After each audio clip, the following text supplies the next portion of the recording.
Hey everyone, test, test, test. It looks like we're good. Hey everybody, hope you guys are all doing great. It has been very, excuse me, it is fantastic to actually be able to stream with you guys today. I know it's been a freaking long time. Let me give you guys a little bit of a recap of what's been going on. And hey, Mystic Ruin, hey Wild, I hope you guys are both doing awesome. So basically, as you can tell, my place had some flooding with some pipes messing up and stuff happening from outside. And basically, this whole desk, everything was moved off to that corner of the room over there. You can kind of see the wood floor. You can kind of see where the wood floor ends. I'm not actually on my, I don't even think, it's not wood, but you know, like a laminated floor, whatever you want to call it. I'm on that base layer of the house, and I moved everything over as soon as the guy came over and collected the humidor stuff today. Or, you know, the stuff that dries out the air, dries off the floor and stuff like that. But basically, my sofa is all the way over there. My entertainment system is all pulled out right now. So I think I'll be able to stream for a while here. It's just that eventually they're going to need me to put all this stuff back over there, smush it all back over there. And then I'm going to wait for them to fix everything, which hopefully will take maybe 2 to 3 days, maybe even a day if I'm lucky. And then from there, I should be good to continue streaming and everything like that. But I had to put all my monitors back on my desk, get my desk back in order, find my mouse, find my put my microphone back together. It was all taken apart so they could move everything around, even my computer wires, everything. So for now, I think I'm back, and it's been a freaking minute here, and I kind of ticked off because you guys know I love to stream the most when Bitcoin's been taking off, and now all of a sudden Bitcoin, it's like wrapping up taking off after like a couple weeks of some really seismic moves. So we'll be talking about that, a whole bunch of other stuff here, some stuff going on with X, well, some headlines from X, I would say. And then, relaxing for a little bit. This will be a little bit of a longer stream because I haven't been able to stream with you guys for a while. And then maybe like an hour and a half, 2 hours. And then from there, at the end of the stream, I'll move over to Tradesing. I'm going to try to start doing something daily on Tradesing for you guys.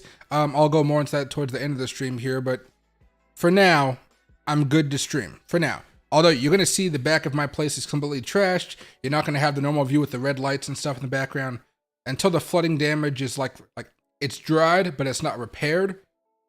I'm not even going to bother with making my background look fancy. You guys can see all the nitty gritty stuff of, I don't know, speakers. You can see my window. Nobody ever really sees my window back there.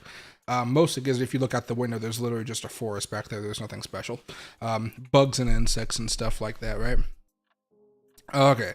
And hey Kumar, hope you're doing well too. Hey Dream, Tanks, Dogecoin's been doing well. Hit 10 cents today. And then right here, hey Mattis, haven't seen you for, I haven't seen anybody for a second, so happy to see you back, Mattis. And hey Trav, as always.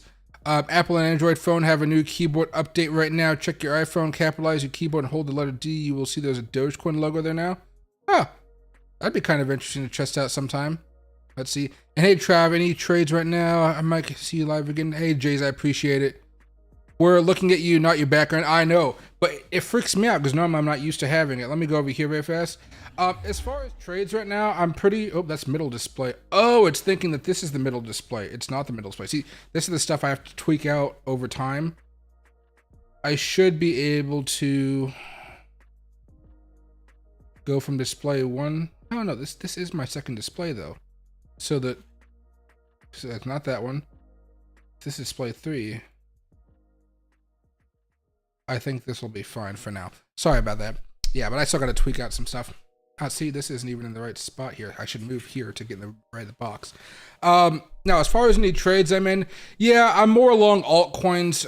Bitcoin, I'm not as excited about. Bitcoin, I was trying to put out a video a couple days ago, but for whatever reason, when I upload videos through my iPhone, sometimes like it could take up to a day for me to upload the video, and I don't know why, because I have really good Wi-Fi. I can stream to you guys in 4K, no problem. But sometimes YouTube is so slow that it'll take 24 hours for my video to be able to publish, and by the time that comes along, nothing really else, you know, the news is stale, so to speak. So I just delete the video after I waited all that time. It's the same message I gave probably I want to say last week. If you want to go into Bitcoin, I'd recommend doing short-term trades anywhere between what was it, like 1 hour to 24 hours if you're looking for some of those longer things. For swing trades, I just haven't been there as far as what I like to see for larger profits. Really, that would have happened 2 weeks ago, 3 weeks ago type of thing.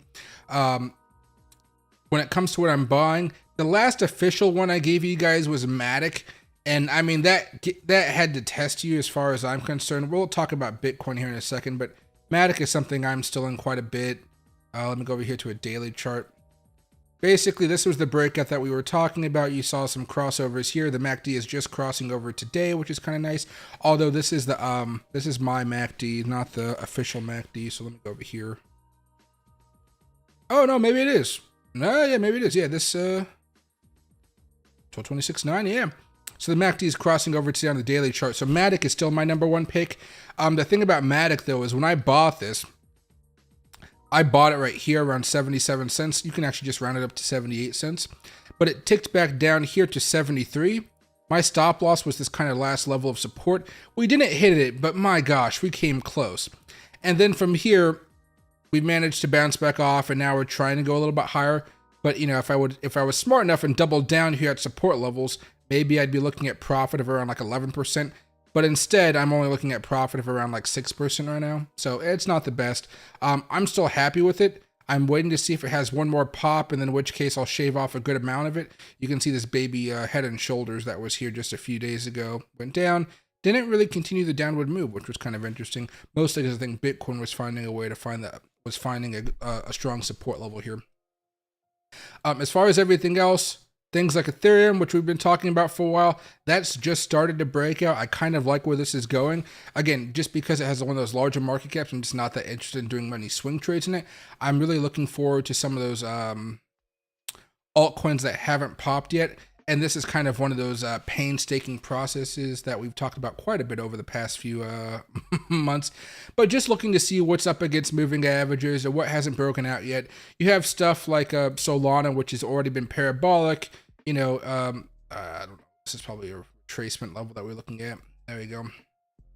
You know, you see this zooming. This isn't something I'd like to go into. I want to find something more like a Mana. It's just breaking above some of those moving averages right now. Maybe it can get back up here from 48 cents to 55. Those are the type of moves I'm looking for. Now, again, if you look at the chart, could it go higher? Yes, but I'm really just taking these small piecemeal approaches to trading right now, mostly because, as you guys know, I have those dollar cost averages up, and I'll be looking at those probably a little bit later. I'm going to start over and do a fresh one for you guys. Because the last time I felt like I just willy-nilled and bought anything I saw without actually having any guidance behind it. So what I'm going to do is probably start fresh. Probably start with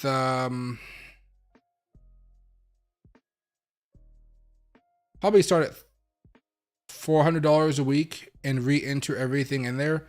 I think that'd be the best way to do it. And even if, so to speak, we've already missed a few weeks of pumping, I still think in the long run it'll make some money, and I think it'll be more realistic because I don't know how many of you guys bought in October when I was starting to, like, you know, when I officially did my dollar cost average campaign. If you guys did, of course, you're seeing October, you know, the October lows right here are really good in hindsight, but, you know, hindsight's, of course, 2020. But yeah, like you see, you have tokens down 7% right now, but that's already after a really big pop. I'm looking for a lot of stuff that's kind of not looking so great, mostly in this territory, maybe not back up here. So it might have already had a nice move up. The easy way I've been looking at different coins here, and I'll talk about this more when I do a TradeZing thing.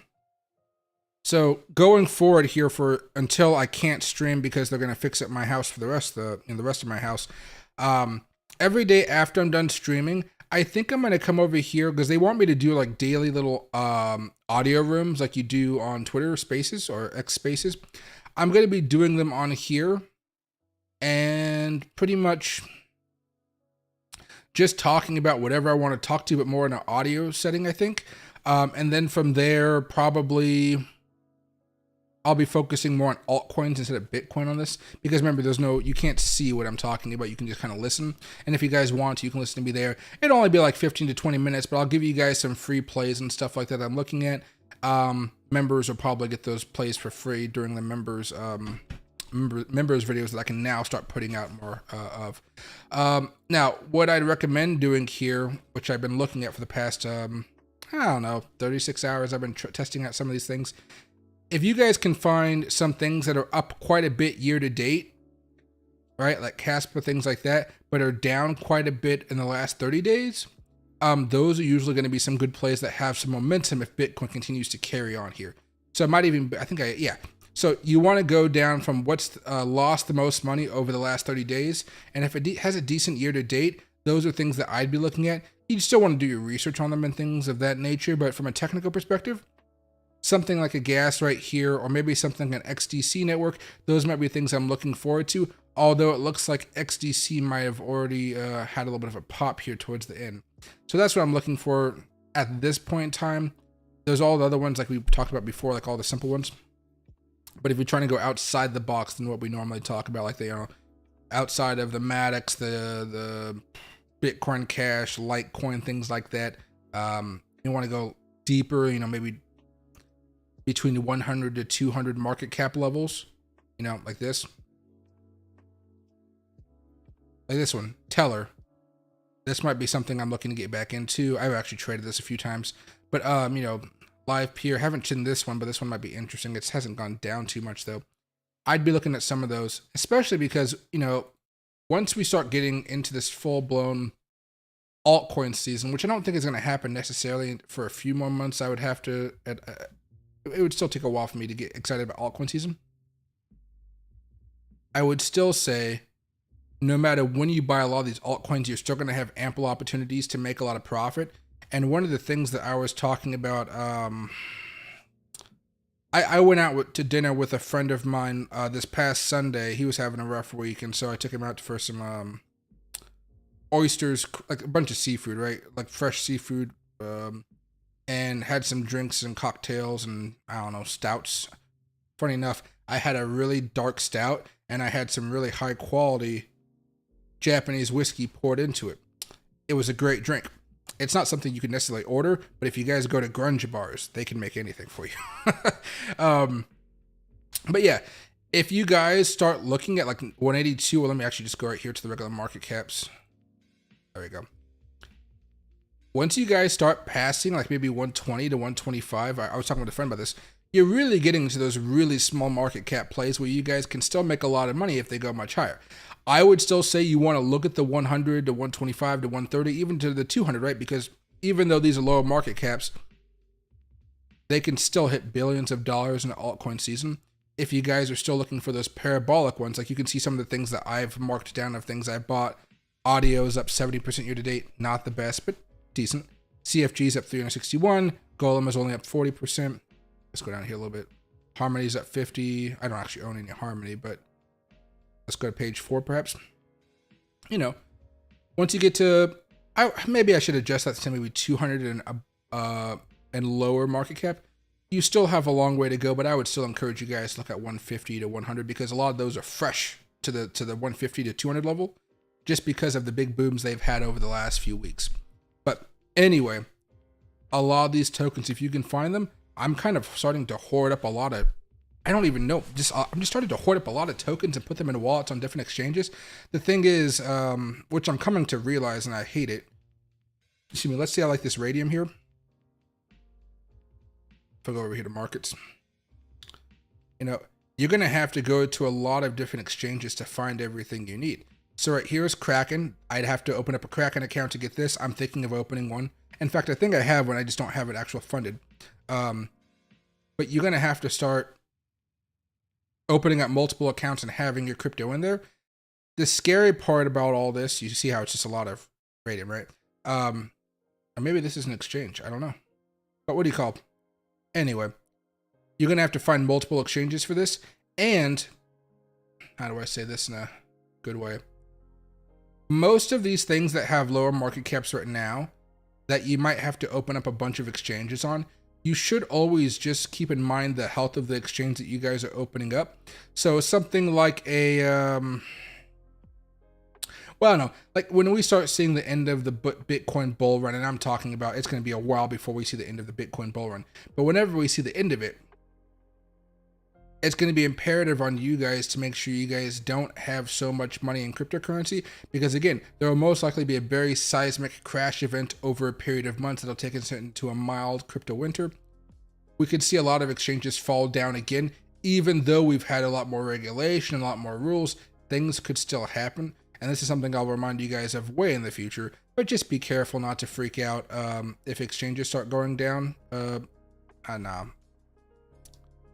Just remind yourself that you have crypto on a bunch of exchanges, keep track of where it is, and when you feel like the altcoin season is pretty much over, sell everything for a nice profit, and don't leave it there for too long unless without some type of plan and keeping track of the news surrounding that exchange. This is just for long-term stuff, but I feel like if you guys are buying tokens right now that have lower market caps, you should be opening up some type of either free Google Sheets page, or if you pay for like Microsoft Office like me, you guys probably don't do that. But if you guys do, you could actually open up a Excel spreadsheet, and there are plenty of free tools online that'll help you build up those spreadsheets easily and quickly and for free, and just, you know, copy and paste them over to whatever software you guys are using. And hey, discount, you need Matic over $1. I would love to see Matic over $1. Like right now, it's trying, but it would have to happen in 2 weeks, and Bitcoin would have to consolidate for 2 weeks. So back when we talk about Bitcoin, click chart, you see how a lot of times it kind of just stays up here, or this is better. This is a better example of it. It hits that, it breaks out, finds a level of resistance, and then it kind of just hovers there for a while. That's what you're going to want to see in order for Matic to hit that level. We're already, I guess, what, 3 days away, almost 4 days away. Let me turn this audio down in my ear. You'd probably, like, oh, let me just zoom out here for Bitcoin technicals. You know, Bitcoin's at a level of resistance. Bitcoin could break out, and that could definitely launch it there within next week sometime.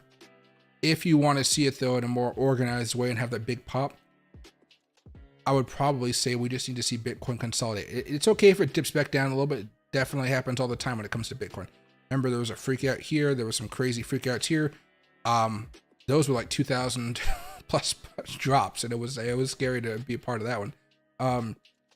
But if we have some consolidation as far as Bitcoin's concerned, and that maybe means we come back down here to 42,700, or maybe as far as 42,000, but we don't dip down below maybe 41,500, there's going to be an opportunity, I would say, for you to see Matic actually reach $1. Matic at $1 is not something that's too difficult at this point. You still have the golden crosses working themselves out. That's nice. Weekly charts, you still don't really see much happening here. Everything's kind of sideways, but you see that 50 right here. That's been a level of resistance. If we can just pop, there's an easy way for us to hit $1. There's not really much stopping us.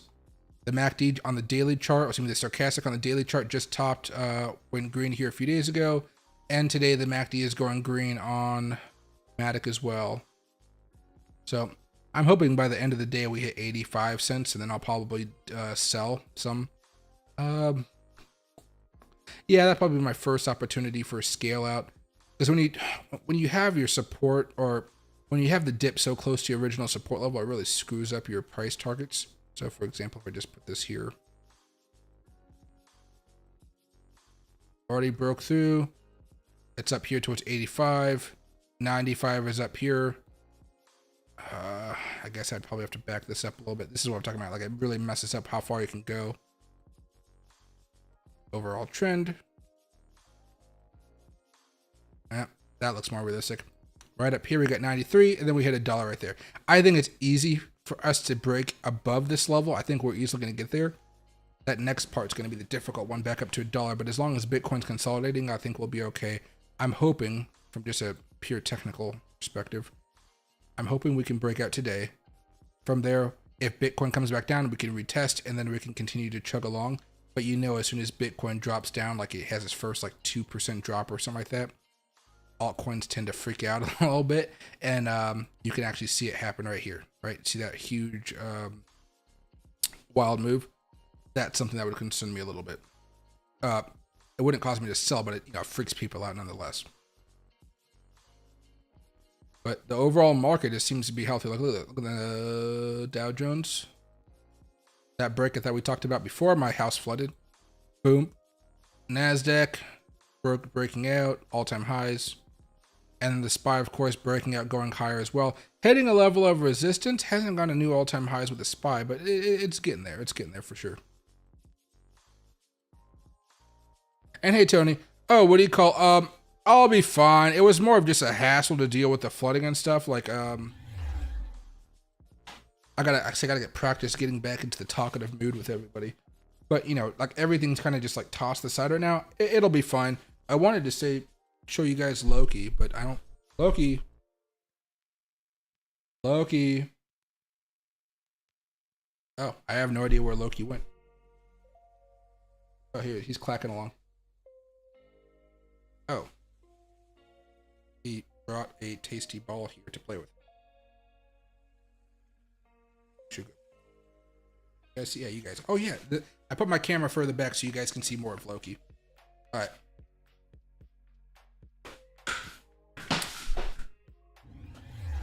Okay. Oh, he's gonna come back for more, but I'll politely say no. But yeah. So I'll be fine. It's just kind of an annoyance. Like again, I'm not on my normal like fake wood floor. I'm on a whatever the base foundation of your house is on. I don't really see this type of stuff, of course, because normally my house doesn't get messed up.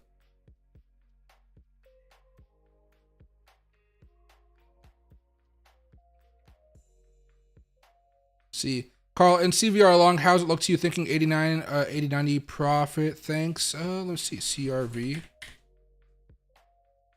I'm guessing you're talking about the cryptocurrency here, not whatever this Craven House Capital is. And so by 8090, you're probably talking about 80 cents to 90 cents, I would expect. Reminds me a little bit of Matic. Definitely looking at some more resistance closer to 80 cents.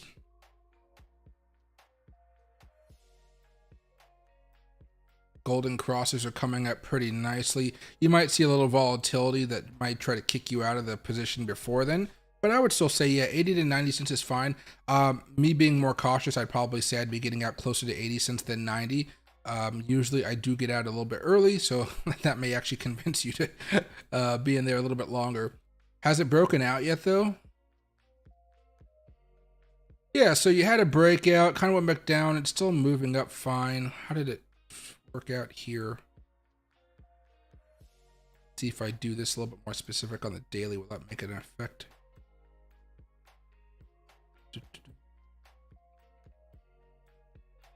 No, it still broke out there. Had a little bit of trouble here. Just afraid of the double top. I would keep a close eye on this move right here. This won't be the end of the road if it does break down, but it just might make you say, hey, let me just keep a closer eye on this instead of just relying on those stop losses normally. Because if you have a stop loss in it right now, that stop loss is probably anywhere between 55 cents and 51 cents, which are pretty large, right?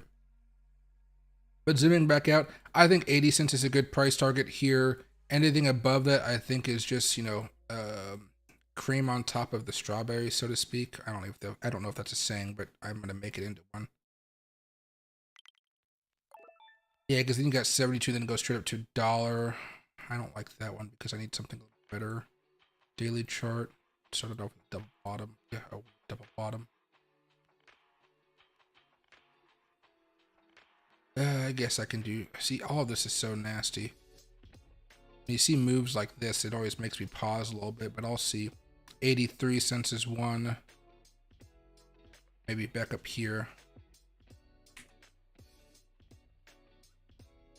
82 cents, and it kind of swings up towards $1.09. Yeah, I'd be closer to maybe the lower to mid 80s is probably where I'd be targeting. 90s is still a good opportunity though. I would say 90s, I would have some type of price target on your specific chart, because usually when I try to get that last little oomph of something, I usually am not by my charts at that given time. So to just have it sell everything for you at that designated price target is going to make your life a lot easier.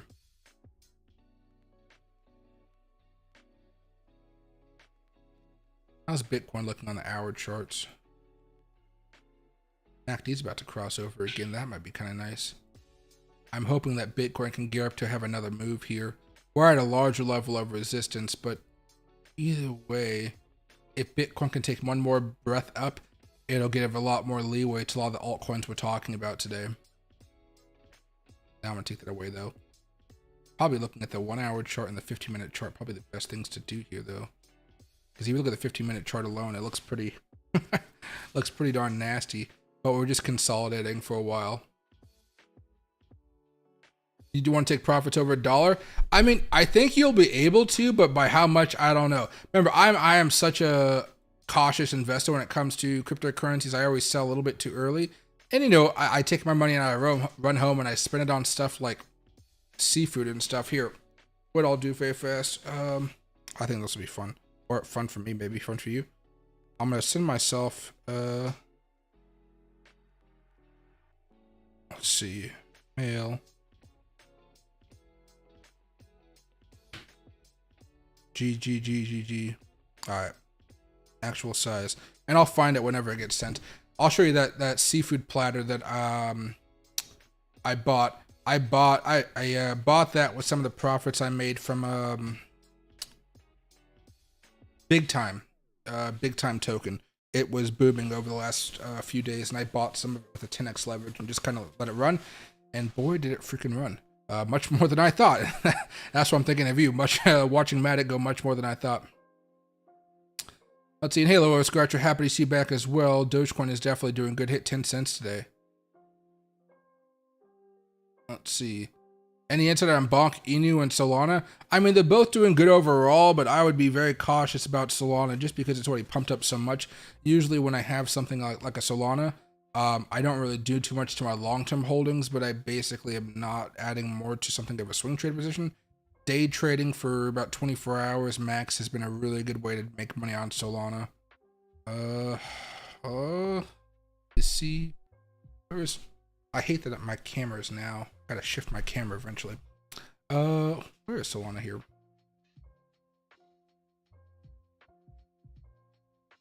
Daily charts.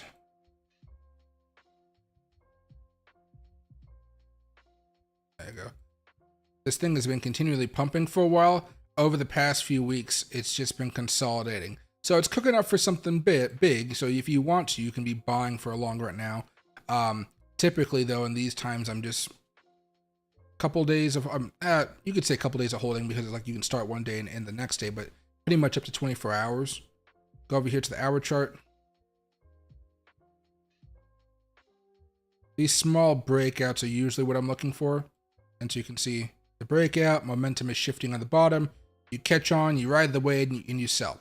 And I know it doesn't look like a lot, but if you catch it up here, that's 2%, add a 10x leverage or 5x leverage, you're making a respectable amount there.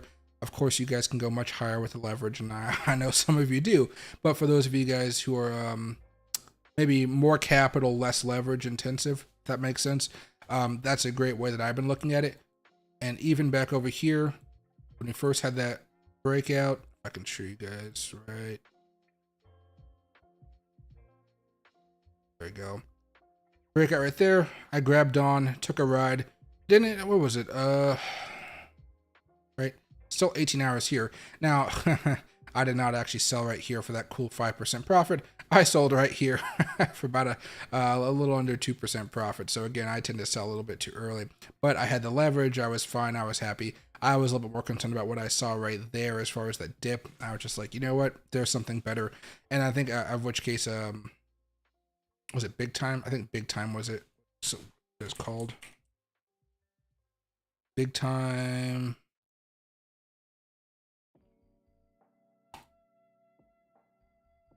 Yeah, so I was trading Big Time.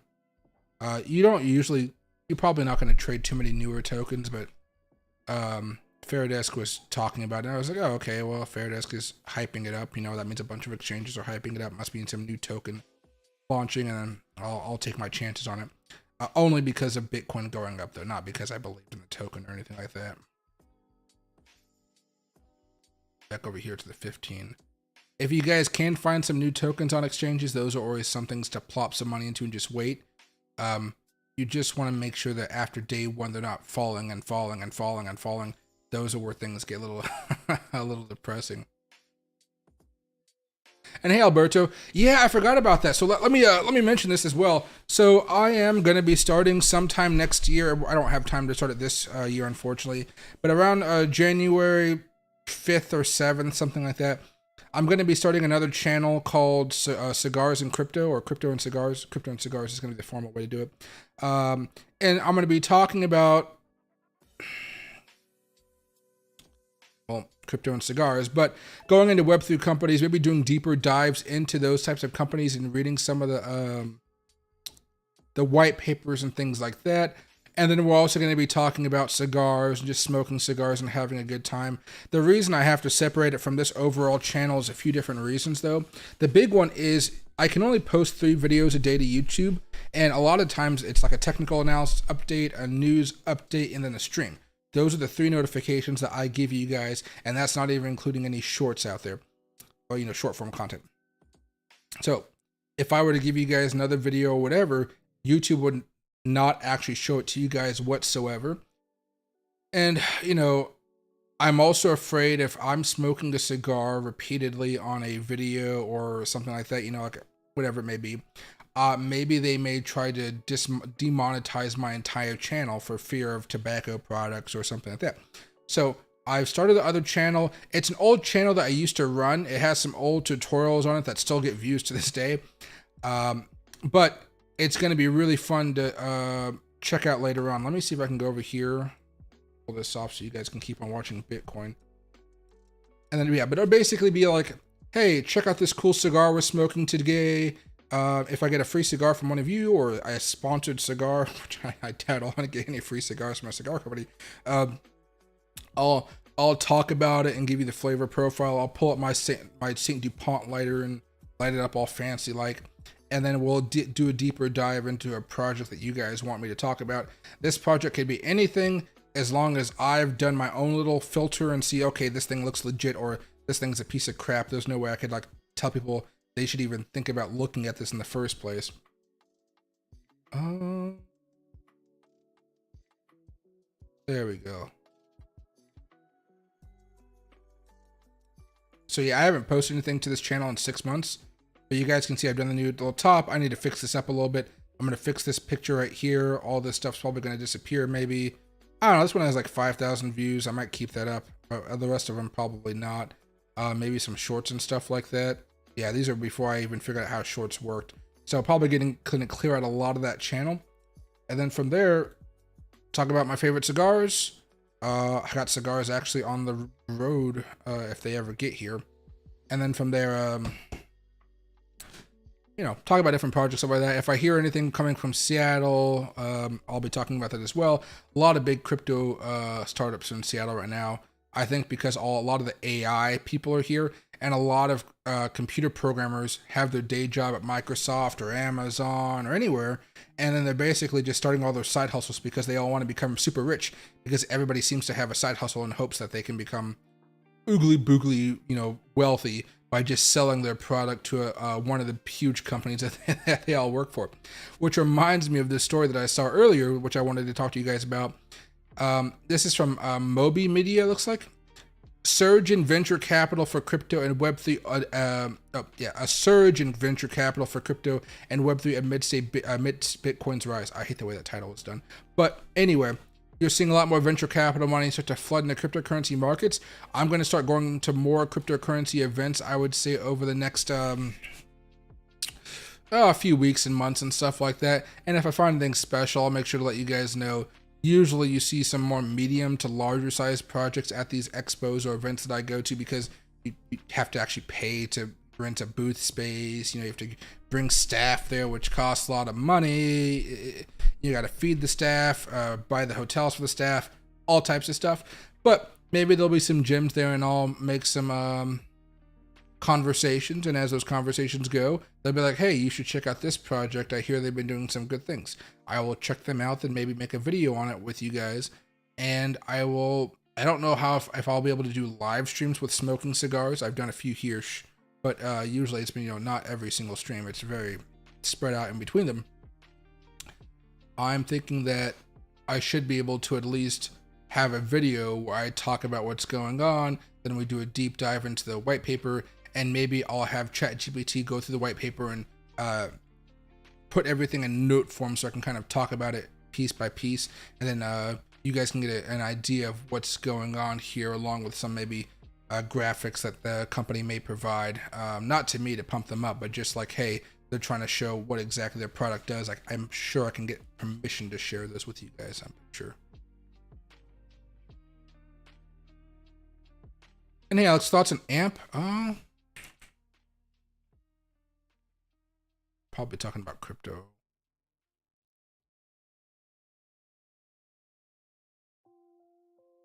I'd probably say today was the day to take profit off of AMP. I definitely had a big spike, so good job for you. Had the breakout.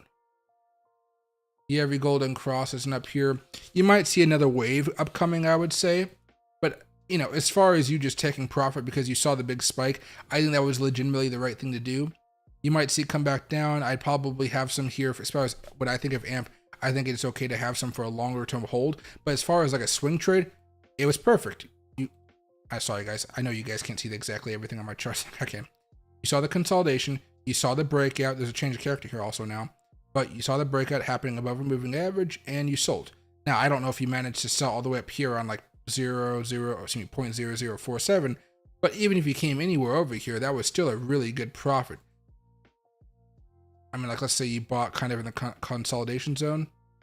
If it was now, you'd still up 33%. I think you're good. It probably has a second or third wave in it. So you might see people try to buy into it over the next like couple hours or so to see if it can come back around back up to 0.0037 or so.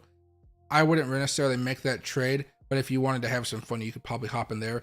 But usually when it comes to something like this where it's popped up quite a bit, I take my money and run, and I move it over to another token out there that I'm thinking of, you know, that I'm also watching. Something typically that's also consolidating and that hasn't had that big break yet. The good thing about this though is, again, a couple golden crosses coming up. That's good news. You're probably going to see this eventually go higher. It's just going to be very volatile as it does. But I would expect there was some volatility here because look at this. You had a pop of 43%. If you bought at the top here, you were crushed as it came back down 23%. So yeah, there's definitely some volatility here no matter which way you're going. You're just going to have to hold and try to grunt through it, so to speak. A lot of volatility usually. Yeah, I mean, I would expect, like, look at this in a few weeks' time. You're going to see a lot of this happening too. But Bitcoin's actually going a little bit better at this point, so hopefully it can at least consolidate more and not necessarily just fall off a cliff like it did over here.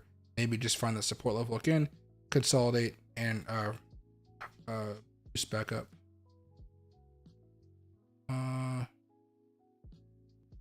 I definitely think that was the right move, though. Whenever you see a move happen that fast, usually it's going to come down quite a bit more, and you've seen how much it has come down since, you know, that initial pop.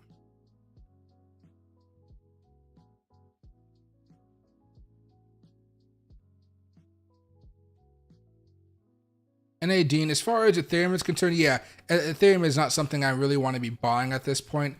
It looks good. It did just break out. In a few weeks, I do think it's going to eventually be much higher than where it is now. But Bitcoin's going to have to continue to break out as well because, for whatever reason, Ethereum got held up at that big support, or these larger support levels, much more than Bitcoin. Bitcoin managed to like plow through them. You see those really nice highs for the year. Ethereum is only now making those new yearly highs, which again, as much as I like Ethereum, it's been a little lackluster, so to speak. Let me actually just get rid of all these drawings here. All right, still dealing with this just a tad. Go over here to the daily chart.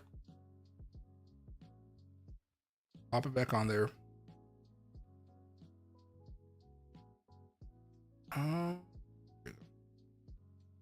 So it broke out. I would expect this to move higher as long as Bitcoin can just stay at these relatively resistance levels. Just kind of stay around here. I think you could see it go back up towards $2,400 or so.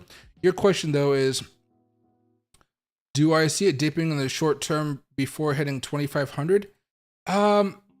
Maybe it's back somewhere down to the 20-day moving average if you're lucky. That might just take you back down to 2,150 though, or $100 less than where it is now. From a percentage standpoint, that's something more of around 4%. So yeah, you could see a dip. I wouldn't say it's going to be catastrophic unless Bitcoin, of course, gets rejected and we go into something of a longer term consolidation where it takes a few days before Bitcoin makes the next move up.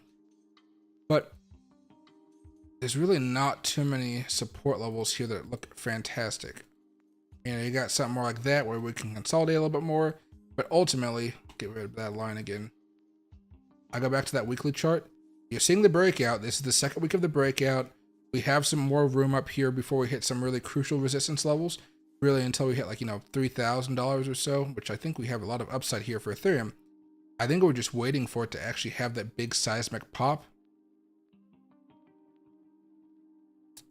Yeah, typically Ethereum it takes a little bit more time. I don't know exactly why. Because remember, look what happened right here. This is during the banking crisis. You see how Ethereum was much more stable across everything? Let's go back over here to Bitcoin. Oh, I guess now Bitcoin was a little bit more stable. No, because the move afterwards. Yeah, it just took a little bit longer to get there. I don't know why though. Bitcoin has a big surge, then it does nothing. While it does nothing, I guess Ethereum has a little bit more of an opportunity. Sorry, my thought process there did not pan out the way I wanted it to. So we had the breakout. Worked out. We just had the breakout now. It's working out fine.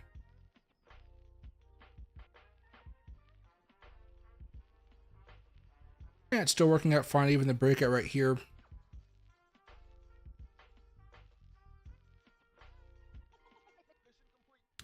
I would say it could dip about 4% possibly. If you go over here to the daily charts, you're not really seeing a lot of oscillator action saying, hey, this is the time for you to sell. Since we just had the breakout with the weekly chart, I would still be more bullish.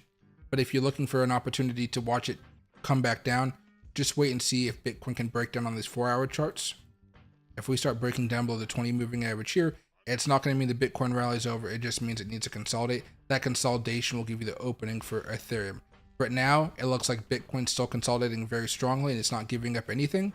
That's where I'm kind of confused about where Ethereum might go next. I'd probably say I'd be in Ethereum right now already, but that's, again, from before the pre-breakout. If you're looking to buy into Ethereum now, I probably would be holding onto my powder and waiting for Bitcoin to make that next move, or probably looking at an Ethereum chart on an hourly and waiting for these smaller breakouts to play out. So this is how I day trade normally. Remember, you have the breakout, MACD is good, stochastic's good, you want to buy in at that point in time. But back over here. This trade only lasted for maybe 1 hour, 2 hours, 3 hours, perhaps somewhere in there. Sometimes you could hold on a little bit longer, but if you're looking to swing, that's where I'm more of like, probably better to try to do some of these smaller plays here. Let me see if I can find this for you very fast. I mean, we had a false breakout right there. Oh yeah, but there was nothing. See, there was no oscillators telling you to buy. It looks like they're going to try to tell you to buy here in the next few hours though. So yeah, I would say you could be fine for buying into it, but I would try to wait for that breakout, wait for the oscillators to kind of push you there. As far as a dip, I don't know how much more of a dip you're going to get so far from the highs we experienced a few hours ago. It's down 4%, but it's not really back down here towards the 2200 level or even the level back down here around 2150. I don't know. It's the same thing I said earlier, but I have to like really focus on it because it's the... Oh, it's running into my freaking monitor. Okay. I don't want to be trading too much on swing trading when it comes to these larger market cap tokens. Usually the only large ones I'm always hesitant about are Bitcoin and Ethereum because they've already had some nice pops even though they've been losing steam. I would still say if you wanted to, wait for that breakout on the hour chart, make sure the MACD and the stochastic are bullish, buy a large amount and scale out a good 50% of it right as it hits your first price target on the hourly chart. And then from there, I know in this circumstance, it's going to be something more of, when did this trend start? I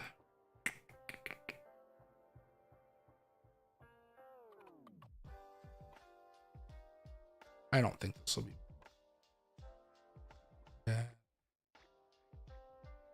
I have an initial price target of around 2284. If the breakout happens sometime, I guess, tomorrow, you're probably just looking at 2300. As soon as 2300 hits, take 50% off, move your stop loss up to 2268. So that's, you know, kind of around the place where the breakout occurred. So you kind of like breaking even for the rest of it. And then wait to see if it can actually break above this 2349 level. In reality, I think Ethereum can actually go much higher here because of the weekly chart. And then from there, you start looking at levels back up here towards $2,500, $2,600. And that's why I'd be like, okay, if I'm going to turn this into a swing trade, that's what I'm looking for. But I'd rather have that backup plan there with this, the scale out level and the price target, just to make things a little bit easier. Ethereum has always been kind of a troublesome thing at the end of its low rallies because it does a lot of this crap. Okay, so I'm trying to think of a way that would make it easier for you. But I think if you just move up that stop loss and keep track of it, I think you should be fine on this one. But primarily, our charts when it comes to Ethereum, or even Bitcoin, I would say, let me try Bitcoin here. They usually work out pretty well, but you got to wait for the breakout. Usually these breakouts are a little bit different. An example, this one wasn't actually a pennant breakout. This was just a classic level of resistance. You broke it right there. MACD, stochastic is good. MACD turned good, but MACD didn't turn good until right here. So maybe you don't buy until here, but of course you can see how the profit was still there, of course, as well. All right, let me back over here. Sometimes it's okay to buy a little early. A lot of times you'll notice that this MACD right here, it's actually lagging the stochastic. So sometimes people actually don't use the MACD that I like, and they will only use the stochastic. I like to have two just for an extra sense of confidence, but you know, if you want to follow the stochastic for a lot of these, it tells you to buy right there before the breakout, which concerns me a little bit. But if you were to buy right here along with it happening a few hours ago, I would still say that's a pretty good sign. Let me show you something here. This goes for everybody as well.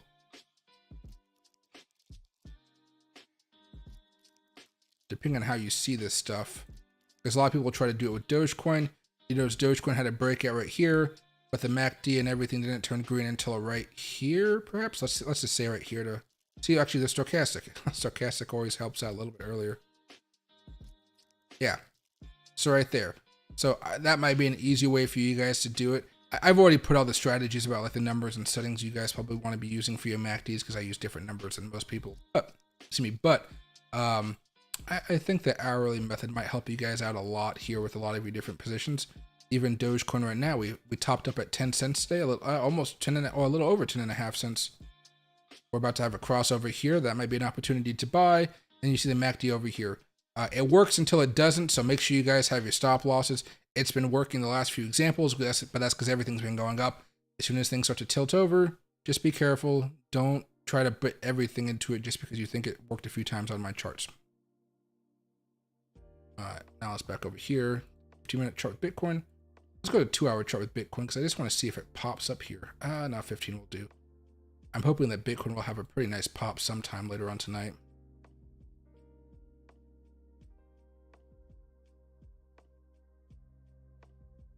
And hey guys, right now it looks like Dogecoin wants to pop up maybe to 12, 13 cents, 15 cents. I think it's possible, but really Bitcoin's going to have to make a big leap. And up here around 15 cents is the spike we had when Elon bought X, formerly Twitter.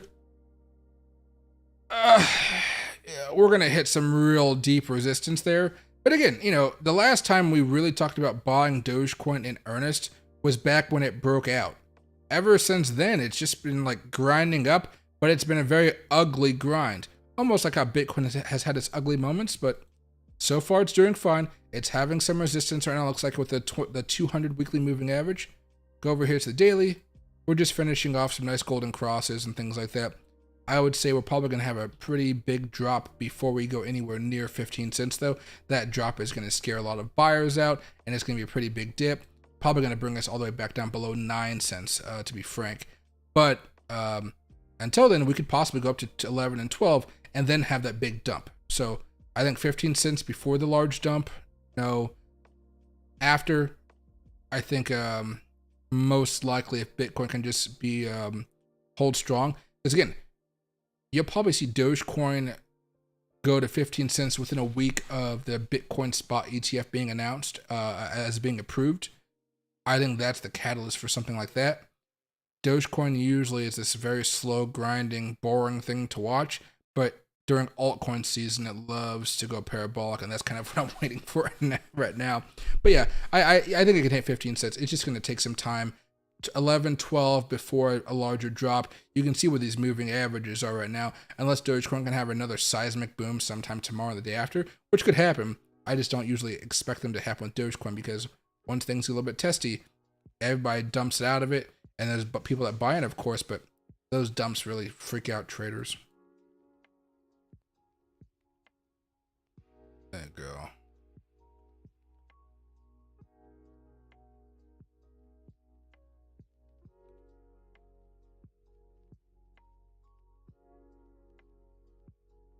There's a guy called British Hold. He always smokes cigars on stream, and his channel never gets flagged. See, what do you call it?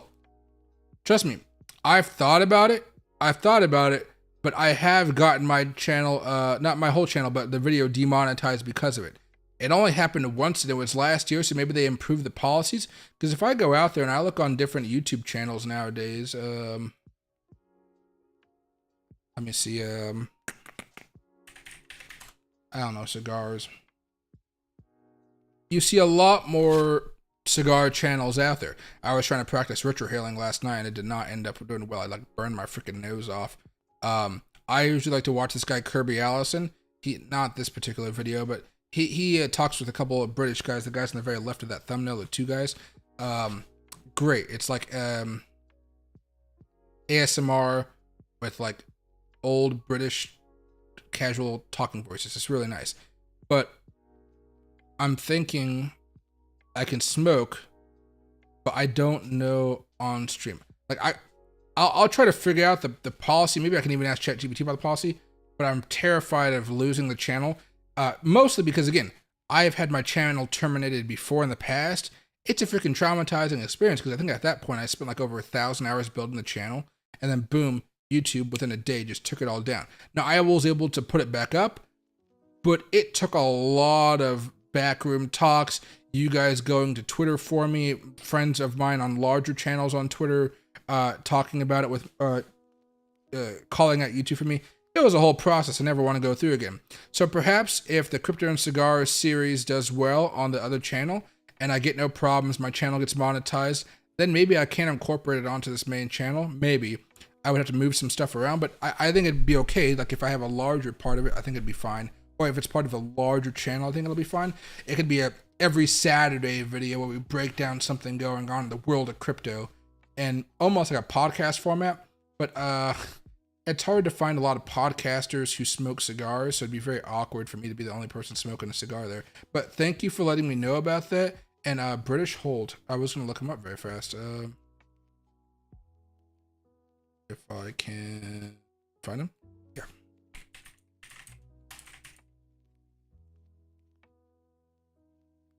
Hodl.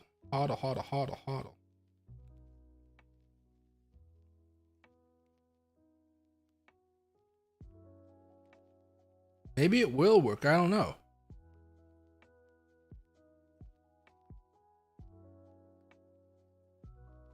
It looks like he's not smoking cigars every single time. So maybe that's what I gotta do. If it's just a one-day type of thing in my channel, maybe that'll work.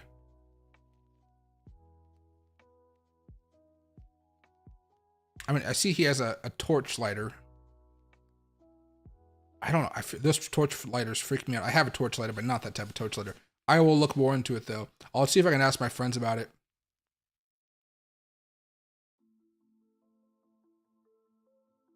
Does Bitcoin, does Bitcoin is going up or down? Please share your analysis. Right now, Bitcoin's consolidating. It's not doing anything. It's probably going to continue to go up right now. Longer term, we're really close to a resistance, so it's probably getting close to this big run that we've been seeing. But it looks like there's some more upside to this over the next like 24 to 48 hours. See, and hey, Chris, right now the plays are mostly those altcoins that are looking to have these big moves above moving averages. Right now, I would say Matic is probably my #1 choice. If you can kind of just zoom out on a lot of charts and just like, this one hasn't had a big pop, but it's been going upwards bit by bit. Those are usually the tokens that I'm looking for. the easiest way to do it, and I know this sounds kind of stupid, is go to your favorite exchange. It could be a Fairdesk, a BitGet, a BTTC, BingX, whatever it is. And then from there, go through each token that you can trade with leverage. And just zoom out to the weekly chart and see if you can find the pattern. Right now, if I were to do that, I think we just talked about one, but I forgot exactly what it was. Let's go down to the bottom. Theta. Theta's one. It's come down a bunch. It already has had a pop. I'm hoping that continues to move higher, but you're looking for something like that where it's kind of popped up a little bit, but you can see there's a lot more upside to it if you just hold for a few weeks. Link, no, that thing already had a pop. Oh, that's the euro to the USD. Comp.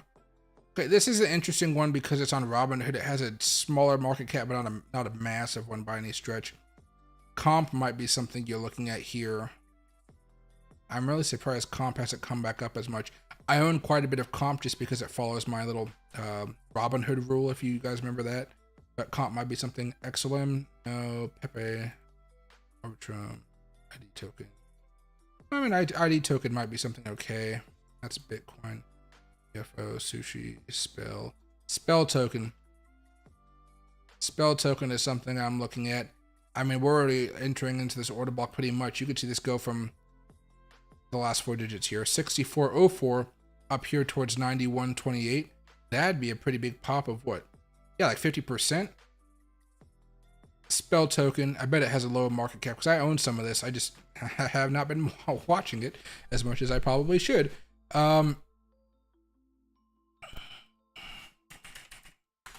Spell.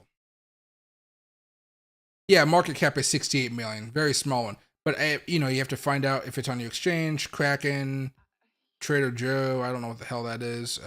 It's on crypto.com, I think. Bybit has it. BitGet. Yeah, crypto.com. Femex. So there's options for it. Maybe not as much as you might hope for, because I'm looking at, you know, what I know and what yeah, maybe Kraken. I don't think Kraken is necessarily going to be leverage though. But even still, you know, 20% profit, 30% profit. I think Spell token is something where I plop some money in it, let it sit, and then we'll see where it goes. Can I do that on this thing?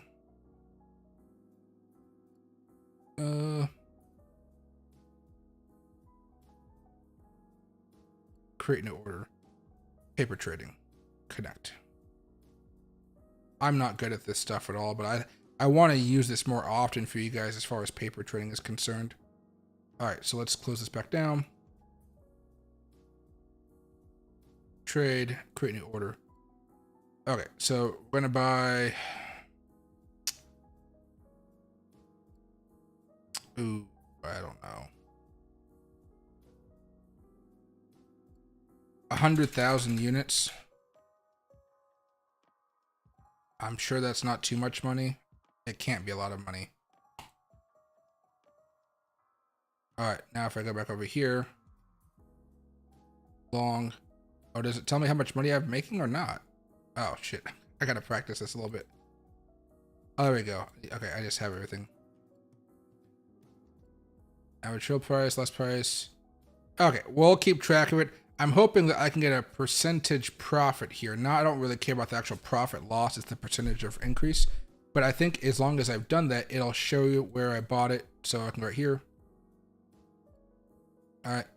And we'll keep track of it. For this one,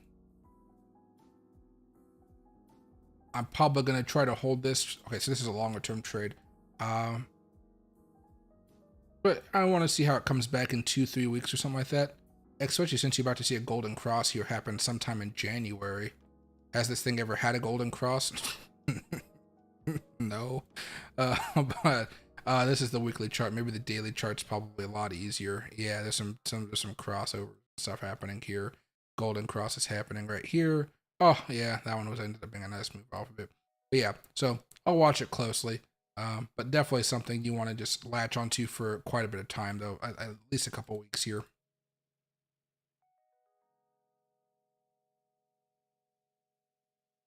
Let's right here. And hey, discount, you need 4,000 Ethereum again? That'll be the dream. Ethereum to me, it's always that thing where you think it's boring until it's not, and then once it starts chugging, it just starts booming, but you don't really have as much time to hold it or to sell it as you might think. The good thing about Bitcoin that I like a lot is it leads the way, but there comes a point where it's just kind of stagnant for a while, and then it decides to come crashing back down. Ethereum does it to a degree, but I always feel like I'm rushing it because I want to like hurry up and get out. But I'm like, does it have any more left in it? Does it have any more left in it? Does it? Right? So the first wave over here in May, when Bitcoin reached its like first all-time high of that time, we didn't have hardly any time to enjoy it. Then over here, this is where we had more time. But usually we don't have this. You know, we don't have Bitcoin doing these crazy massive swings over the year. And then, of course, everything came back down, and that kind of mimicked Bitcoin with those death crosses and things of that nature. But this pissed me off so much because I left so much Ethereum on the table.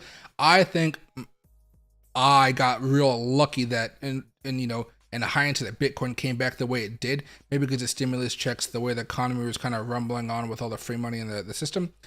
But I was not expecting this large move to happen, so I was like, oh man, I might be holding this for a long time, a long time now. Even though, you buy it down here, so you do have some really good profit levels, even if you bought it over here. But zoom out a little bit.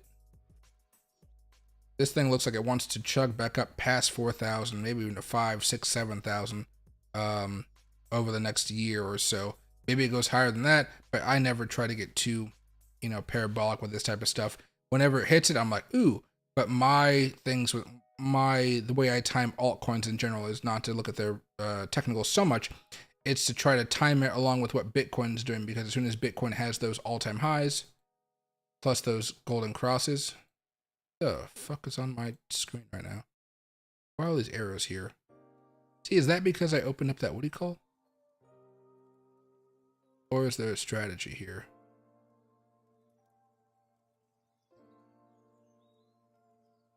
Oh, it's paper trading, yeah. I don't know. Okay, see, I'm gonna have to close that trade. I hate when it does that type of stuff. But all-time high, death cross, scares the crap out of me. And this happened April 30th. Normally when that happens, I will be out of the majority of my altcoins. So that's what I did with Ethereum. But again, let's say April 30th. Let's just go back in time here.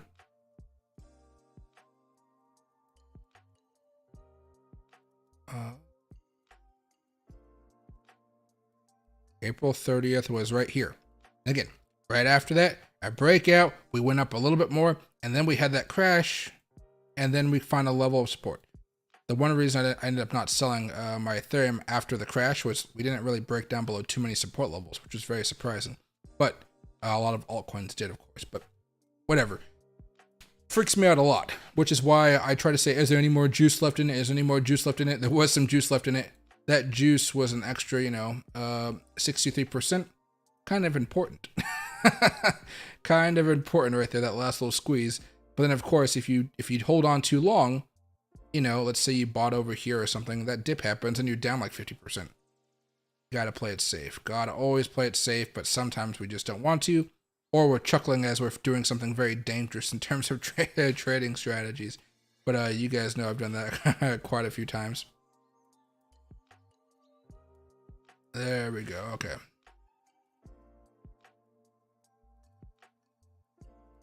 Seeing thoughts on Gala? Let's see. Do I have Gala on my charts?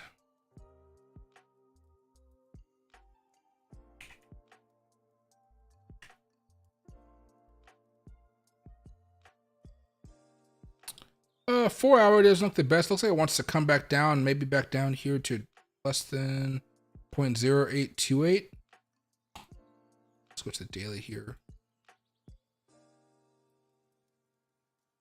Yeah, I mean, it's on the right. It's on a nice uptrend. It looks like it just has a little bit of a shorter term move coming down. I would say that if you're lucky, you should be able to take today's daily candle. You should be able to buy some at a lower price today, and then just kind of ride the wave and see if it goes up a little bit higher from here. 1 hour chart, you're still coming back down. You're seeing the support level still hold okay. Death cross in the 1 hour, death cross coming on the 2 hour. Watching this squeeze here. How much has it moved up on this last swing? 30%. Yeah, I would say it's okay to slowly enter into a position as far as GOL is concerned, then wait for it to make that next move up. That 50-week moving average, though, looks to be a little bit more concerning. But if you can buy kind of around this 0.0288 level, or maybe even 0.0282 level, I think that'd be fine. Maybe even 0.02. Yeah. If you want to get a little bit, yeah, pretty close to where it is now from a, strictly speaking. I think you could see another breakout happen above the 50 moving average. From there, though, it's probably just going to go back up into this massive order block. To me, I wouldn't be expecting it to go all the way to the top. Again, I like to play a little bit more conservatively. Take the quarter mark out of this. If you bought right now, 32% is something you could see here. I know GOL doesn't have the monster market cap, but I think this could still make a strong move here. Probably because it doesn't have the monster market cap, right? I would probably only look to hold it for maybe 1 to 2 weeks if you're looking for that type of swing trade. On the daily charts, though, it looks like you definitely have some more weakness here as it consolidates and then before it moves up. I'm hoping that it moves up relatively quickly, though.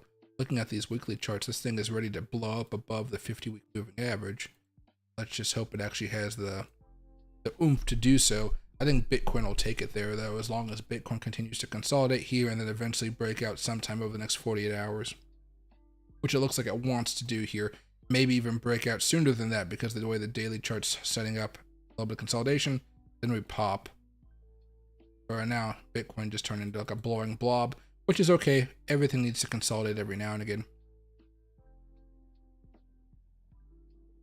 Let's see. And don't make a, oh yeah, don't worry, I'm going to try to find out the rules and stuff like that. The thing is, YouTube doesn't really give me clear rules. So, maybe we're all, maybe anybody that smokes a cigar is breaking a rule, but they don't care unless something else is part of it.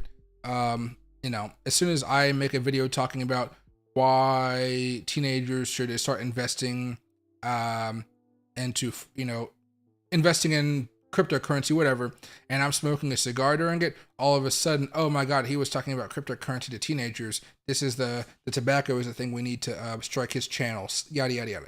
That's what I'm kind of afraid of, the justification. But again, we'll see how it goes. I mean, I don't even have many cigars right now. I have some cigars in the mail that are being shipped from a cigar store from Black Friday sale, so I didn't want to drive like 45 minutes to my normal cigar place. And then from there, I'll have some cigars to talk about. Really, it's only 2 cigars, but the packs of cigars. But I can go over to my local place 45 minutes or 40 minutes south of me, and I could buy like 20 different types, name brand cigars like a Arturo Fuente, My Father series Padrones, even though a little bit more pricey. Actually, the Padrones are the ones I have coming in the mail, so I really don't need as many of those. I think I got some 1926 and 90th anniversary series naturals and one Maduro, I believe.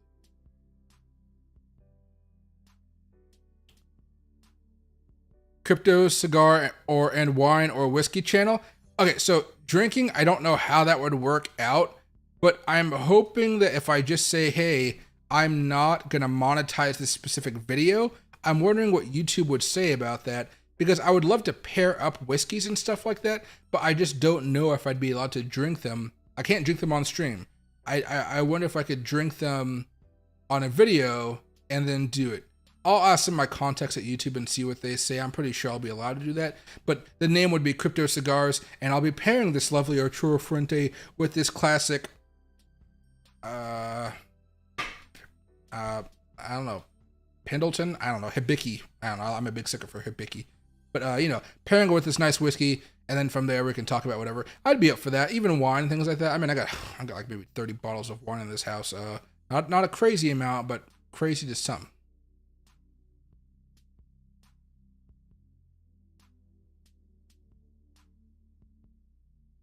And hey, Laugher knows, did I miss the Doge analysis? Yeah, you did. It's not... Yeah. Hi.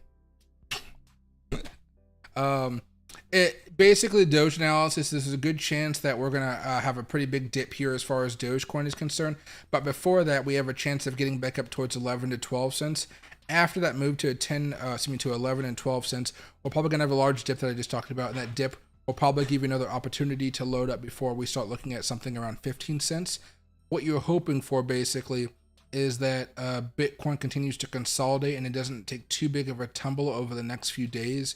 And if that does occur, since Bitcoin's next to a big order block, it should give altcoins a bit of breathing room to really rise through and break through some of those resistance levels.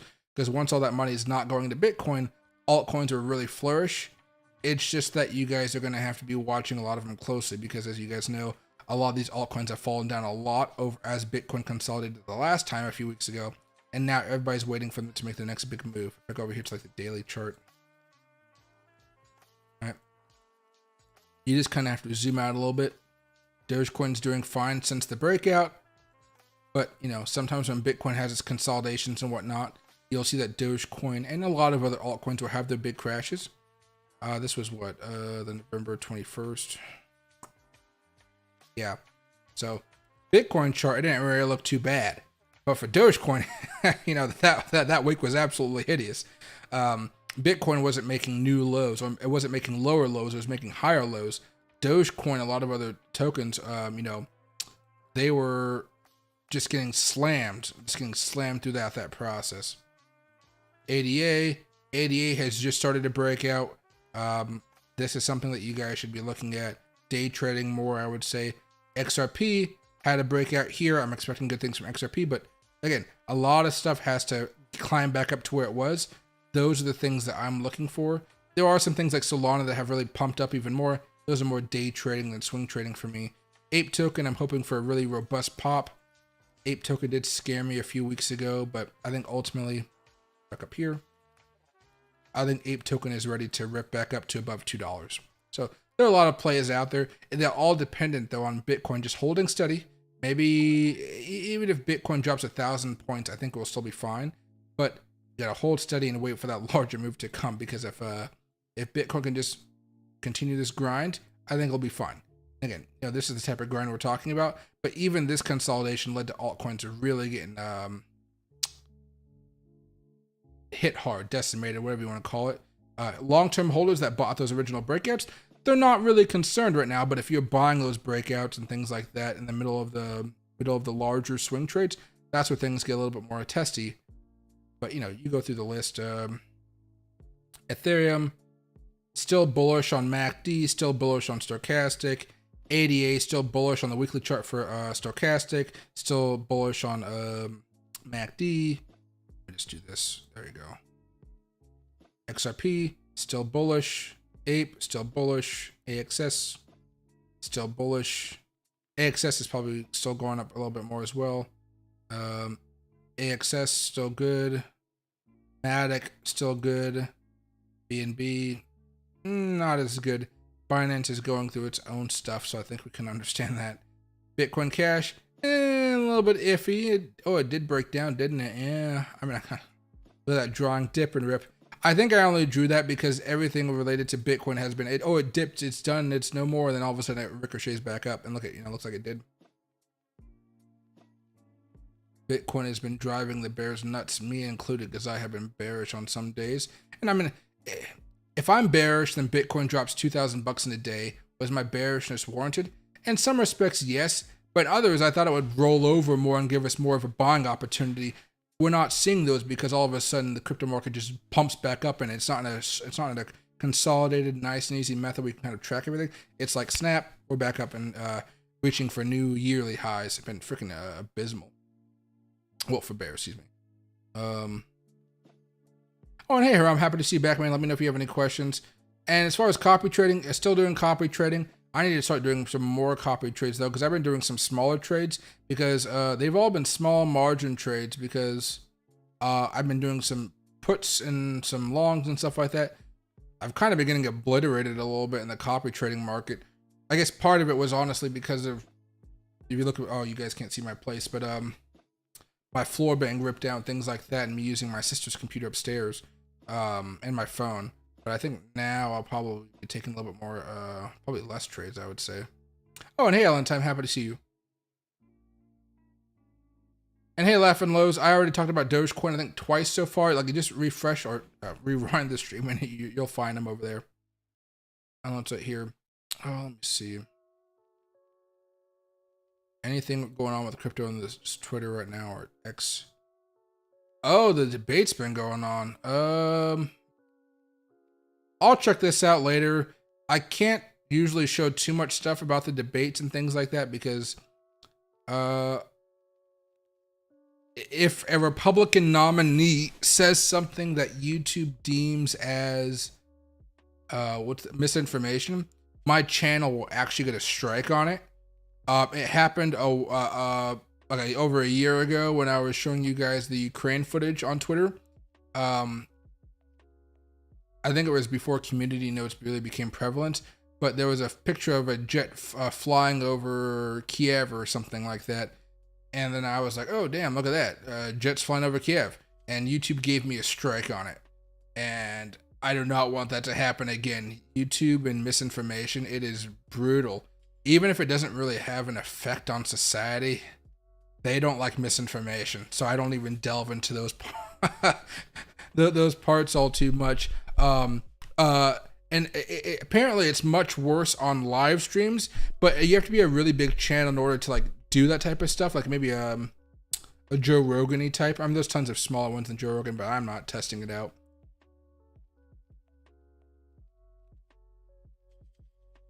And hey, the elective. We got to wait for the drop back down to 37,900 before buying good amount back. Got to hit 46,800 first. I mean,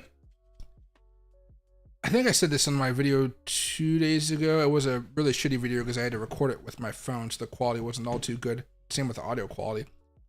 I am expecting something more of a pretty drastic crash to happen eventually. That is where a lot of you guys are going to be able to load up. But the way I'm planning it is to just have think of dollar cost averaging on steroids. So whenever we have that, like, you know, $2,000 to $4,000 drop in Bitcoin in a week, I'm buying up a bunch. If we consolidate the next week, I'm still buying a bunch. If we crash again the next week after that, I'm still buying a bunch. I'm still buying a bunch. I'm still buying a bunch. And then I'm going to wait to see what happens after that. But basically, I'm going to be buying up a load of stuff during those crashes, and I'm going to be losing money until eventually we end up flipping around. The easy way to see where we're going maybe is to look for maybe something more of a change of character. But traditionally, I use a change of character plus a breakout of some type of pattern, plus some type of stochastic oscillator, plus a MACD oscillator, and maybe an ATR, like an average true range, if you want to toss those in there. But usually the average true range is just telling you what your eyes can already see on a chart. But if Bitcoin were to get up to a little bit higher, which I think it can because the way the order block is going, I think it'll be nice. But yeah, if you're trying to swing trade past that even higher, you're gonna be testing out a lot of stuff.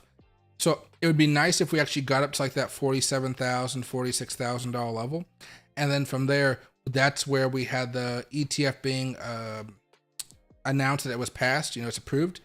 Then you might see Bitcoin get up to $50,000 and something like that, which would drive everybody crazy. Because I remember I was watching CNBC on YouTube over the last few days, and they're absolutely like nuts about Bitcoin right now. So they can't comprehend why it's happening beyond the ETF news and things like that. But like, what is Bitcoin? Bitcoin has no intrinsic value, you know?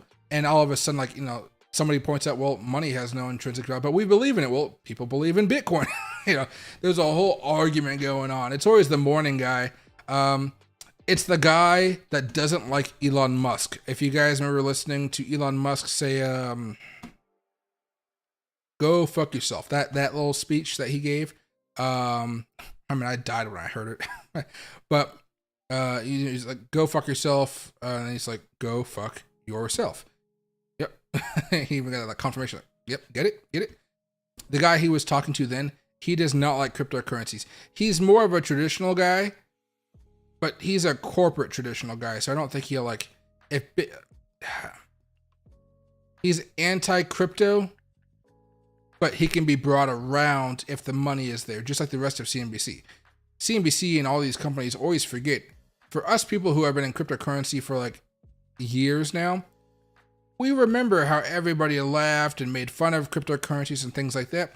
those same people are still working at all these studios. They've just switched their thinking about it a little bit, but we still remember. And I think if you go over here to what is it?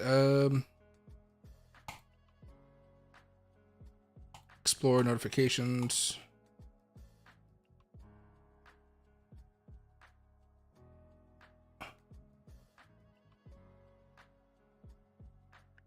Let's see.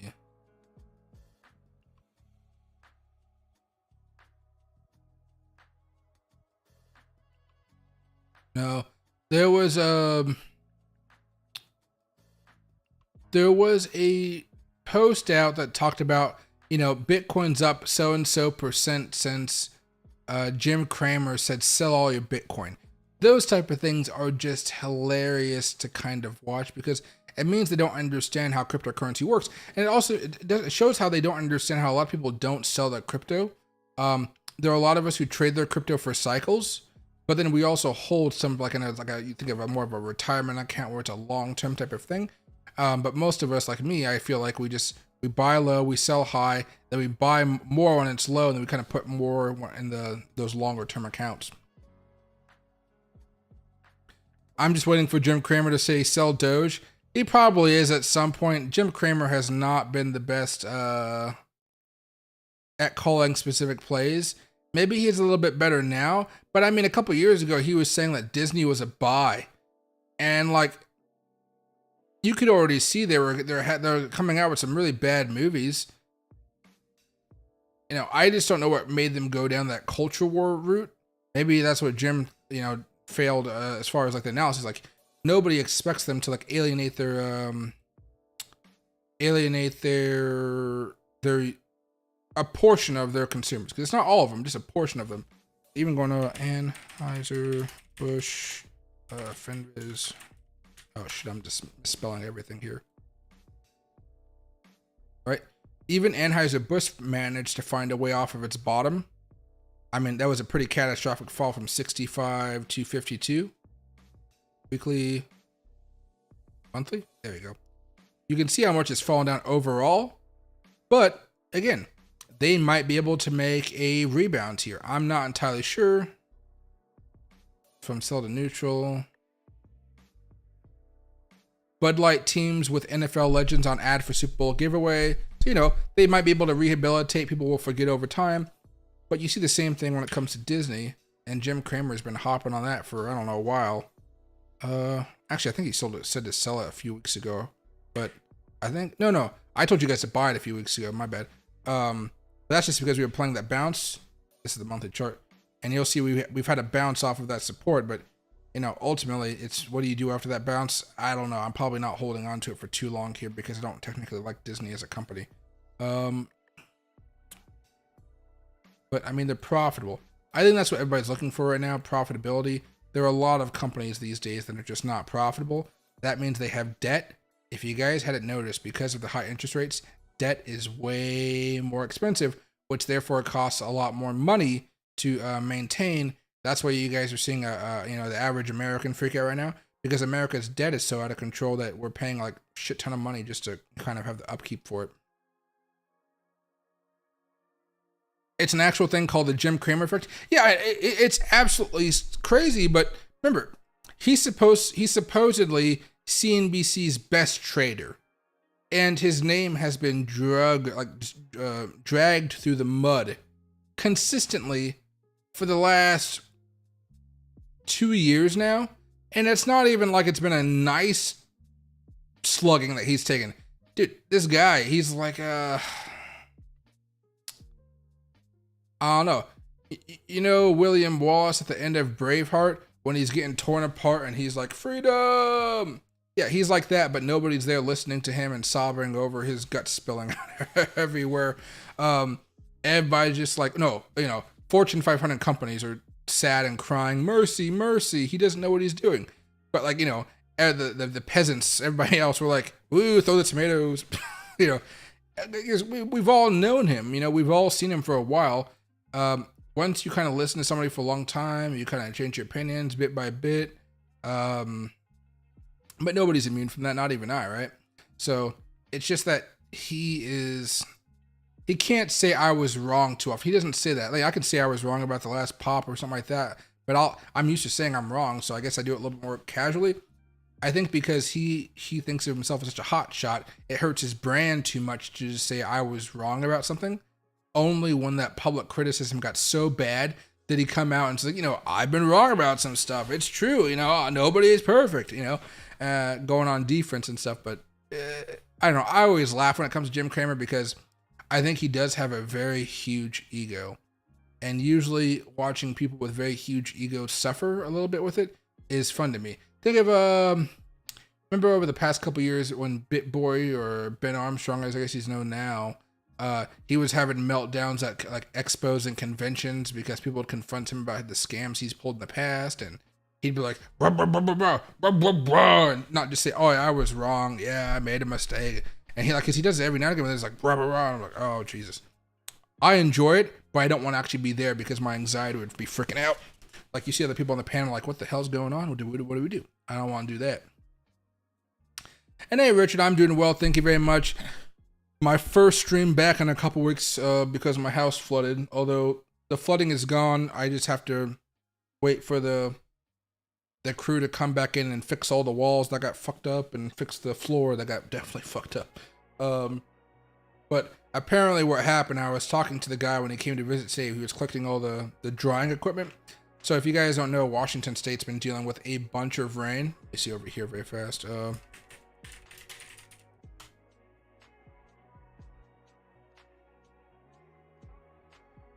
Okay, I don't think this is not Washington State, I don't think, but where's this at? In the Pacific Northwest. Oh, this is Oregon, so yeah, it's pretty close by. Oh yeah, on our front porch of Grays River, southwestern Washington. It's Washington. We've been dealing with a lot of rain. So all the plumbers and the people that dry off the houses and stuff like that, they're all scrambling to try to fix all these houses, but there's just not enough people for them. So thank God my house flooded a few weeks ago. So I've been able to get ahead of the storm, so to speak. But yeah, it's Washington's like, there's a lot of flooding going on, a lot of basements apparently. But yeah, most people are fine, but there are lots of people compared to normal, like a lot, that are having a lot of flooding issues. So I'm just happy my flooding issue wasn't as bad as some of those other ones. I was told that one of the other guy's clients, he, what was it? He, like this lady's whole basement was flooded and she doesn't have a pump to get it out. And she doesn't have a pump clause in her insurance. So she can't, like the people can't do it unless she pays them. Cause they're not going to work for free. But like things are whoosh, whoosh, all types of crazy right now. I think it was since his GameStop prediction. I think you're probably right there. GameStop really freaked him out. But remember, his friends probably called him up and says, hey, can you dial down some of this GameStop nonsense? Because Citadel was getting crushed on it. You saw some other hedge funds going bankrupt over it. Robinhood is owned in part by Citadel. It was just a shitstorm altogether. He did not come out looking clean about that. And then CNBC didn't come out looking too good as well because they were very soft on Vivek, Jesus. We were just talking about him a few seconds ago. I forget the guy's name, but the CEO of Robinhood. So, he'll probably fix it. Actually, in his mind, I think everything is already fixed and back to normal. It's just that he just has to deal with that new reality that there's a bunch of people that are going to be making fun of him for a long time because of so many bad calls that he's made. But, there's the inverse Kramer Fund ETF, I think it was called. I don't even think that's been doing relatively well because they can't buy and sell stuff on the ETF as fast as they would like to. Inverse Kramer ETF.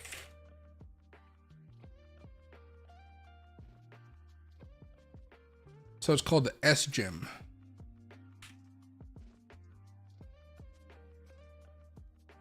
Northern Lights Fund Trust Inverse Kramer Tracker ETF. Not much liquidity here. Right? So it's not up since it started. I wouldn't say it's doing terrible, but basically in 2023, we've had a huge market rebound. this is probably going to skyrocket next year if we have a recession.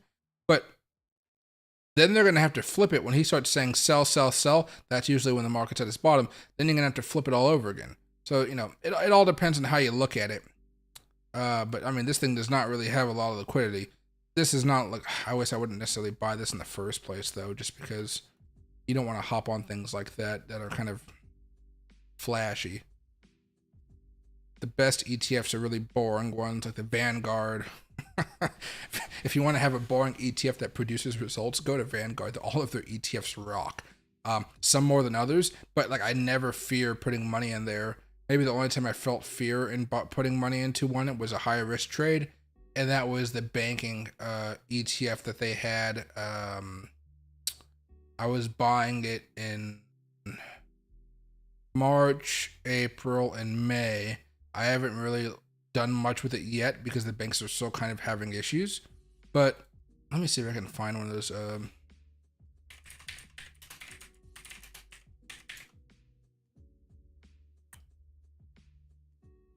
right, VFH.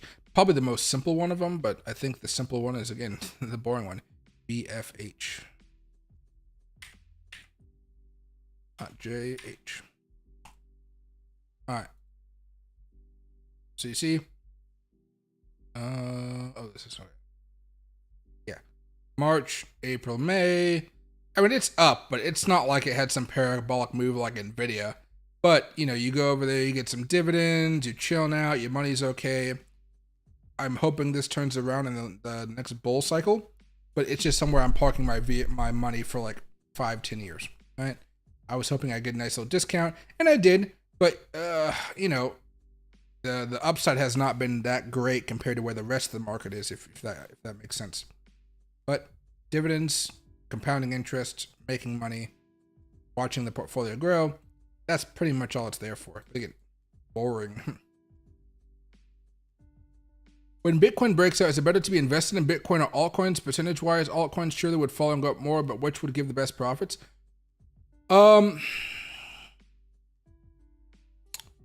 So typically, I will be more involved in altcoins myself. Bitcoin, I think, is fine. For me, Bitcoin is something I would trade and do very short-term swings or closer to day trades. Altcoins, I feel more comfortable doing swings just because a lot of the times recently, they've been giving you weeks to prepare for the larger moves. So if we zoom out here as far as Bitcoin's concerned, you know, you see a couple of the breakouts that we've been talking about. Breakout right there. We had a smaller breakout right over here.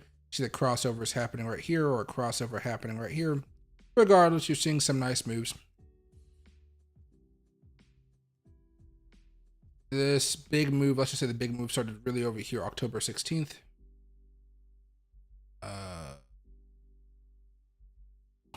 Ethereum Classic. All right. You've had a long time to kind of watch this. October 16th is right here. It's, of course, moving. Not as much as Bitcoin, you might say, but you're seeing this next move. I'm more confident in that move right there, going up a little bit more. Those are some of the things I'm looking for. And again, this is a weekly chart, so it's not going to look as nice, but you see that breakout. You trade that breakout. I guess the breakout right here is this one. But honestly, nasty move. We had that was that November 21st dump. Well, I guess if you look at it that way, it actually never broke out, but it's kind of sad that it didn't. So it broke out here, went up a little bit higher, stop loss there. But with the daily chart, really, the buying signal was never really there until... Well, yeah, the buy signal didn't come in here until really late, right there. I mean, I guess you're only making profit if you buy there. You're not really doing with the consolidation, but... Yeah, but basically those moves are really nice when it comes to altcoins. Bitcoin, you could still make those moves, but typically you see how this kind of, see how sharp all those moves were? Too many whale games going on. You have the buy signal. See this, but this is too choppy for me. Too choppy. MACD gave you a buy signal right here, perhaps. What is this? The second? Yeah. A buy signal right here. So technically you're still, if you follow it, you're still looking good. But for me, I typically am more on altcoins, specifically because not all of you guys have access to leverage, and leverage is a huge part of making money very, very quickly, or losing money very, very quickly if you're not on the right side of the trade. But typically, you'll find me more on altcoins. If you want to go into Bitcoin, I would say there's nothing wrong with it at all. You're just not going to be expecting as much profit usually, unless you're looking at something for like a longer term period of time. Usually the daily moves are going to be more sideways with Bitcoin after it's had that big pump. Altcoins will be taking those opportunities. You're looking for more bullish moves on the weekly charts. That'll give you a better idea of where Bitcoin's going. Meanwhile, you don't really need to look at weekly charts so much in altcoins, although it can help. Daily charts, 4-hour charts, much more useful when it comes to altcoins because of how fast they're going to be moving once Bitcoin itself comes along, because you already know the overall trend at that point. NA Verde sauce, blue shirt helicopter. Let's see right here. There we go. It shouldn't be too bad. Yeah, but right now, yeah, Bitcoin just going slow. Oh, excuse me, guys. Let's see, any more news though? Because I don't think. Oh, this is still the stuff from there. Oh, it's migrants. I thought it was like Bitcoin viewers or something related to Twitter. Let's see. This was interesting. I can actually pull this up here. I want to know what you guys think about this one. Pull this out. Let me stop the music. Okay, it's paused.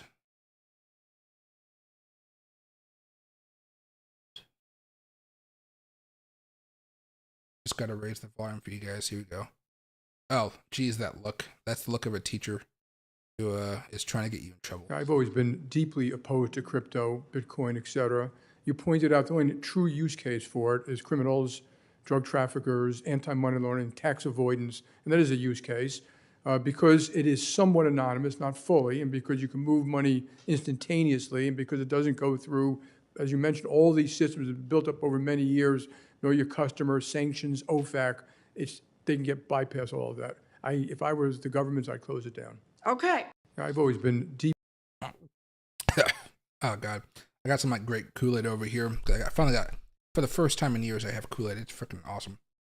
But yeah, so let me go back over here to the charts and stuff like that. That was some news. Is there? Oh, readers added context they thought people might want to know.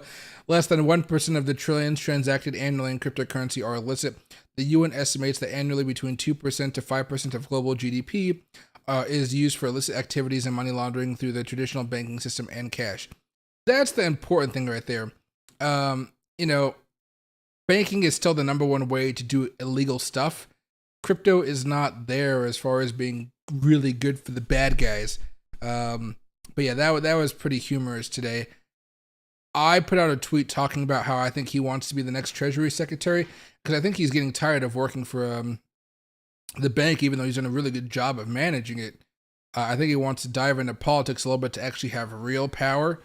But I'll be interested to see if he finds some type of cabinet position over the next 10,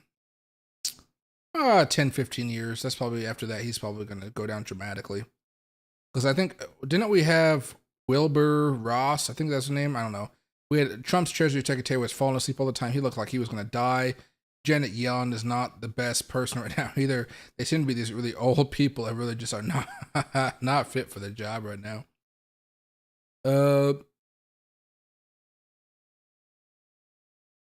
Yeah, no worries, Richard. Happy to help you out.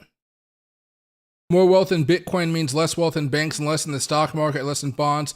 As banks crash and stock market crashes, more wealth rushes into Bitcoin and crypto.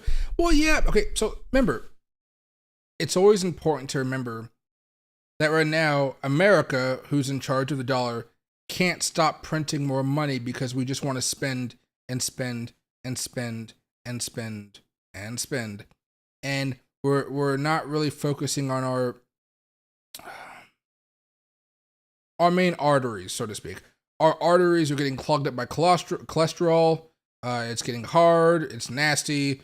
And basically, we need to get some fish oil, which means we just need to stop spending as much. It's not going to stop everything right away, but if we just can at least reduce our spending a little bit, it goes a long way.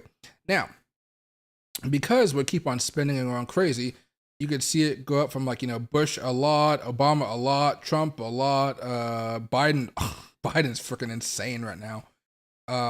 because they can't stop spending right now. Obviously, Biden's in charge, and he's ramping it up a lot. You could at least say Bush. There was a war in Afghanistan. 2001 war stuff. Obama could at least hide behind the financial crisis. Trump could hide behind COVID. Biden, you can't hide behind anything at this point, because like the only thing that I think he could say he could hide behind is maybe inflation. But him spending so much kind of led to a lot of inflation. Not all of it, but a lot of it. So as that trust in the dollar is weakened more and more, where else can you go but cryptocurrencies and other types of other vehicles, of currency? Because, okay, so we're dealing with a little bit of shock right now. Like when a lot of us were younger, you might be able to buy a Big Mac or some McDonald's for a couple bucks. Now you're getting to where the meals from McDonald's are reaching between 15 to 20 bucks.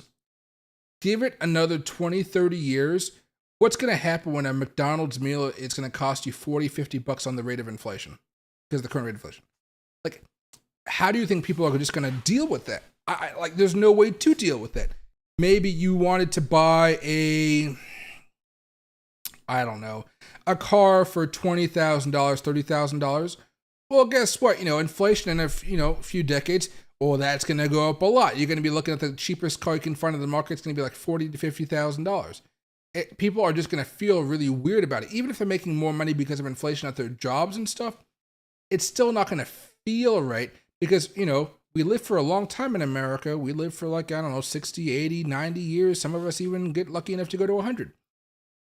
It's just not feasible that we're going to be able to, if we can't control it, it rises too fast. The people lose trust in the system. Then you got to go to cryptocurrencies and Bitcoin. It doesn't mean the dollar is going to absolutely collapse and go to nothing, but the dollar is going to collapse against Bitcoin. Thereby, Bitcoin's going to freaking soar against the dollar. So Bitcoin's going to be going up and up and up. I don't see Bitcoin getting much. I don't see the dollar getting fixed anytime soon. But there's no way for us to fix it. We can't pay off our debt. We don't know how to stop spending. And even if we were to stop spending so much, honestly, how do they fill the coffers? Traditionally, and this is like ancient stuff, you go conquer, you take their resources, and you're good to go. We don't conquer anymore. It's those moral and ethical boundaries. So we're not going to go over to typically, there's still like some versions of it, but not the main scale ones. We're not going to go down to Mexico, steal everything they have, and bring it back up here, and all of a sudden our economy is flourishing because everybody has more stuff because they all stole it. If you go talk to any,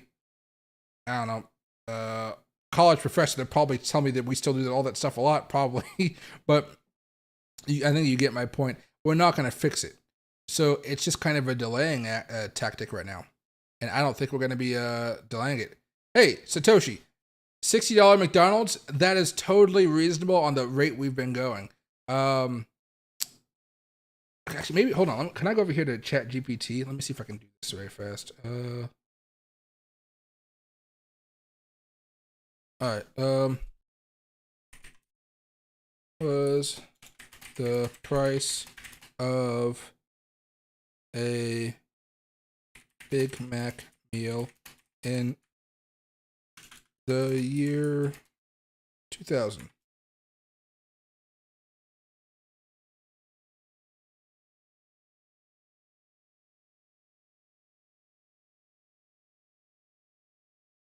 Okay, so the average price of a Big Mac meal was $2.50 to $3.50, okay?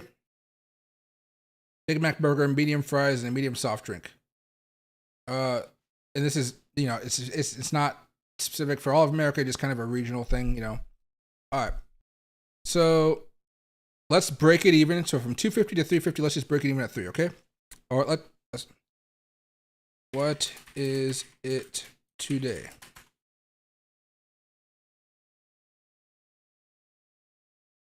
Oh, that's the biggest lie ever. It is not around $6 to $8 a Big Mac meal. Is that how much it is a Big Mac meal for you guys? If I go over here to my local McDonald's burgers. Order now. My McDonald's.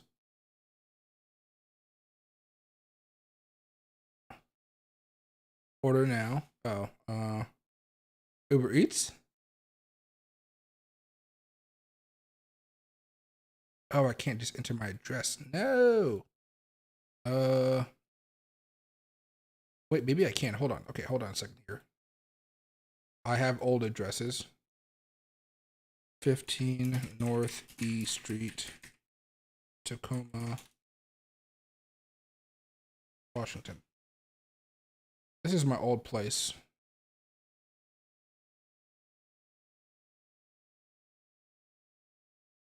Big Mac meal, $12. What did this say? $8? Yeah, that $6 to $8. That's a really big discrepancy. And I know I'm using Uber Eats, but it's not that cheap.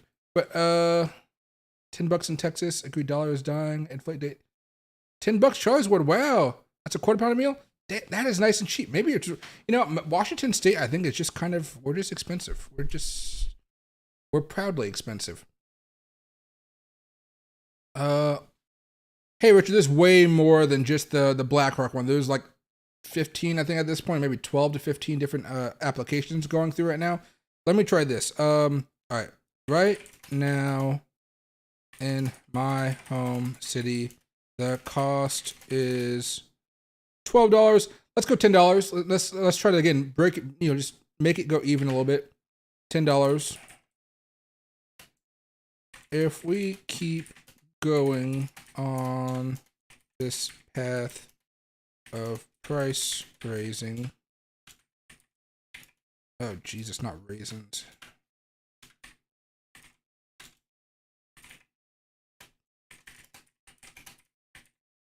How long before the meal costs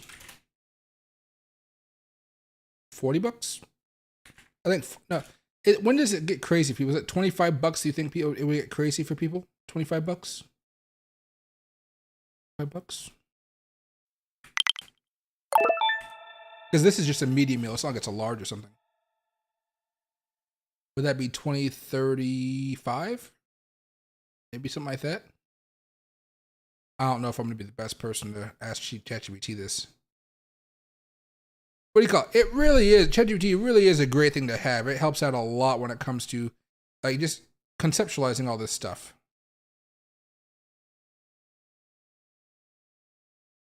So it would take 17 and a half years for the price of a Big Mac to reach $25. So what's that to what year if it's 2023? So I don't want to do simple math. 2040?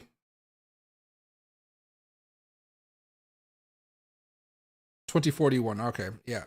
Okay, so I was off by a few years. But again, where I am, it's what do you call? What if the price of the Big Mac meal was 12 right now? And I think that's just because places like Washington, we have really high minimum wages. And so everything, therefore, the price of everything goes up in order to pay for those lifestyles.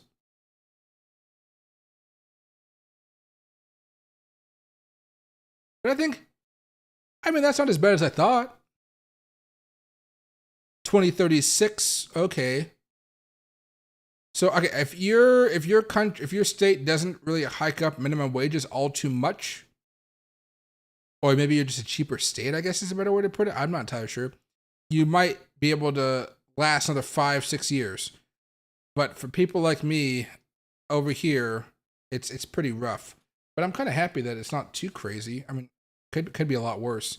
But again, that means in about 17 years, you're going to be paying $25 meals for the Big Mac. If you're, what did I say, 27 years? What was it?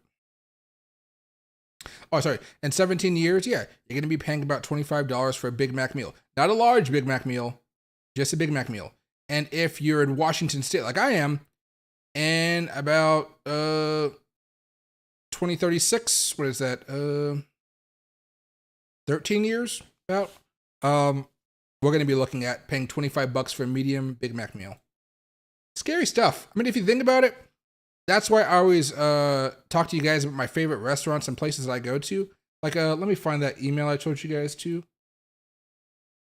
I went to... Oh, did that... I don't think my email went through. Let's see.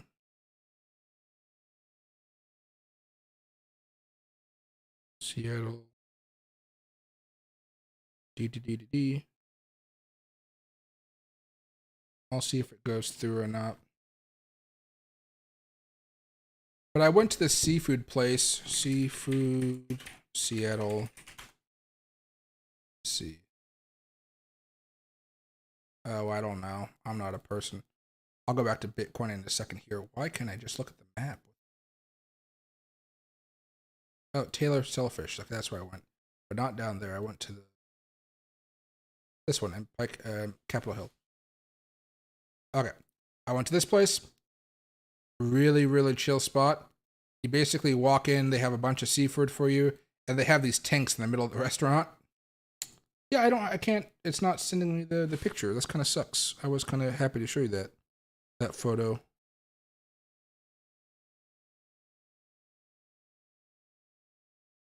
Let's see right here. Large, but not actual. Maybe that's the difference. I don't know.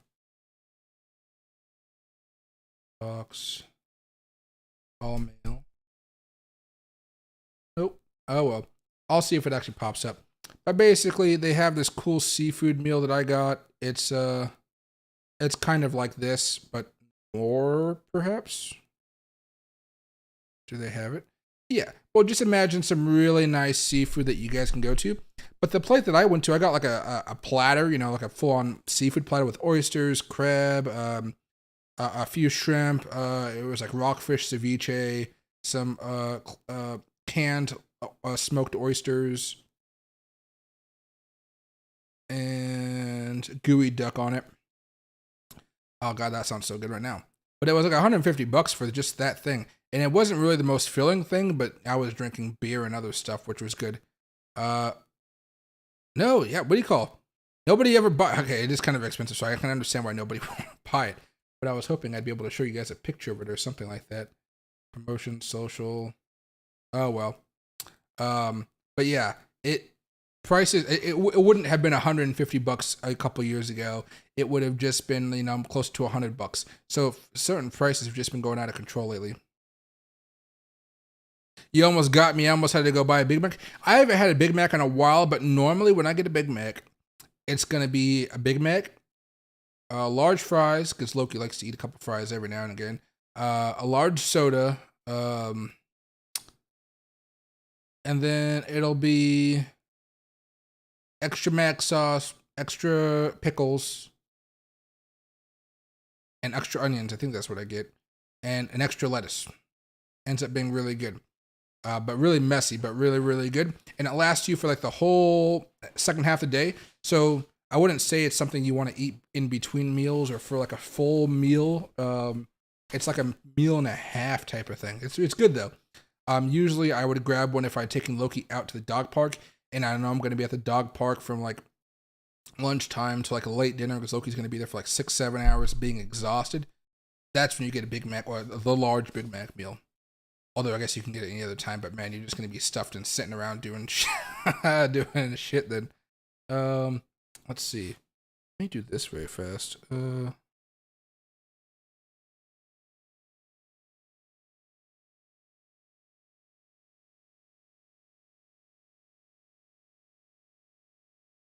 That worked. Okay. I found it. So this thing.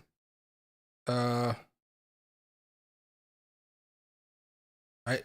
So this little thing, I know it sounded a lot more than what I said, didn't it? You had oysters, crab, smoked oysters, shrimp, gooey duck with wasabi. It was delicious. Rockfish ceviche. It was okay. Then you got your random sauces back here and stuff, and your shell bowl. That whole thing was $144, something like that, $150. And there was some guy, and there was some guy there. He was losing his shit. I felt bad for the guy because I completely understand why he lost his shit. But what is this place called? Taylor Shellfish Farms.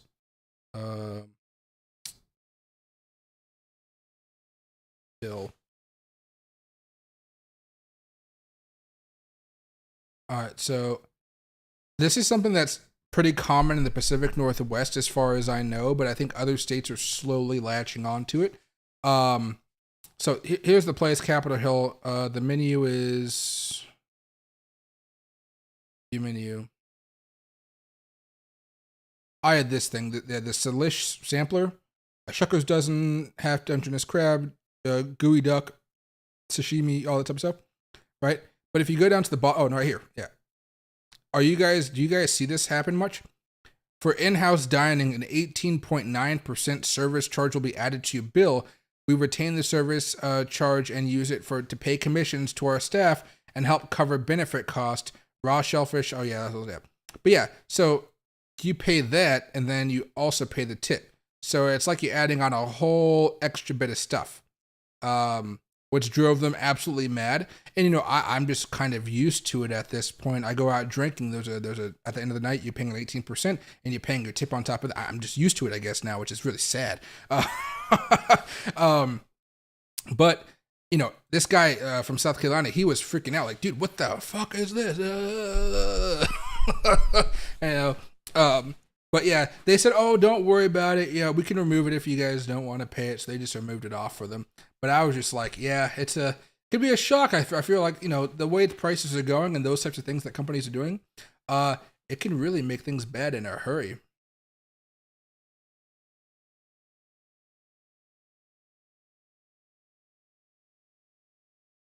Argentina should take the on Bitcoin as a local currency instead of going over to the US dollar currency. I was thinking that, but I think that guy, he really just wants to have an economic powerhouse behind him as a country. I honestly don't think he's going to be able to dollarize Argentina. I don't think he's going to have to do something for us that's going to justify that value trade-off. And even right now, are we just going to send him a whole bunch of money? We can barely afford to pay. We can't even afford to pay our bills. We're printing money as we speak. I don't know what's going to happen with Argentina, but I was happy that he won only because I like when outsiders win due to the government that's been in power left and right for long periods of time. I like if they mess up long enough, somebody else can come in that's outside that traditional system to try to fix things up. It's very hard for them to do traditionally. You could think of a Trump, or I don't know, maybe, I don't know who was before Trump that did something crazy like that, but it's very hard for them to do such a thing. And it's usually such a shock that everybody freaks out because, like, oh shit, all the money that we've been getting for a long time because of all the pipelines that have been set up, all of that gets disrupted just a little bit. So yeah, I don't know, but yeah, he's going to have a lot of work cut out for him. I think he'll be able to do some meaningful reforms, but just the fact that he's going to be cutting spending by a lot, that's going to be the biggest thing he can do to help bring up Argentina's economy. He just has to cut the right programs. And even then, that's a huge thing. And if you're not careful in a democracy, you get kicked out and somebody comes back in, they can mess it up all over again. It's a very hard thing to do. It's almost impossible, I would say. Like, there's like a 90% plus chance of failing for most people. Most politicians, most people that come into the system, it's very, very high. NADZ, I do not know anything about Superfarm whatsoever. I wish I did, but I know nothing about Superfarm. Getting hungry with that seafood looks great. Oh, it was delicious. I spent that night, so I spent like $150 on that.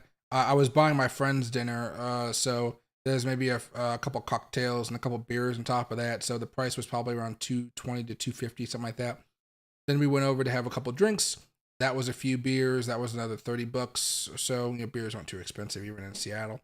Then after that, we went to a cocktail lounge. It's not a cocktail lounge. It's just a place in downtown Seattle called the Fog Room, but it has nice views of outside. You get to sit outside, relax, enjoy the views of Seattle. What we normally do is we're like, oh, what? Look at that condo building or that apartment building. I wonder how much it costs to live there.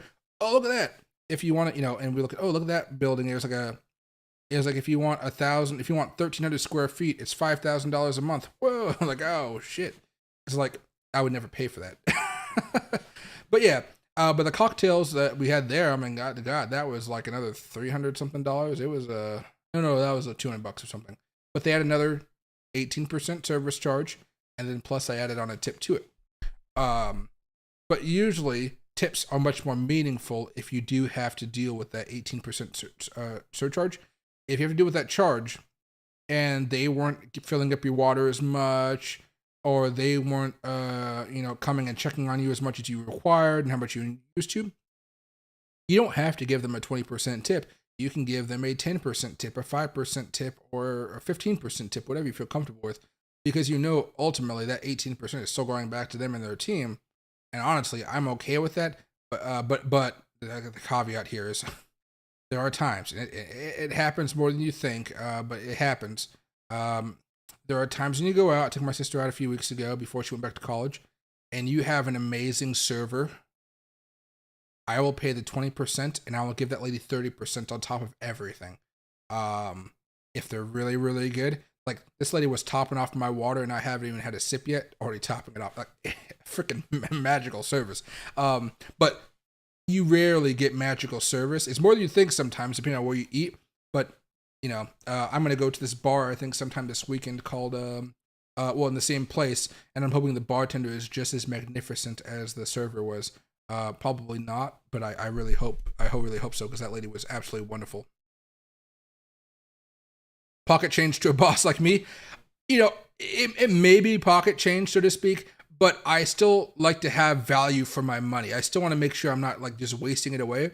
When I go places, I do stuff in Seattle. I'm like a crypto guy. I've been holding on for Bitcoin for a while so I can sell it at some nice prices.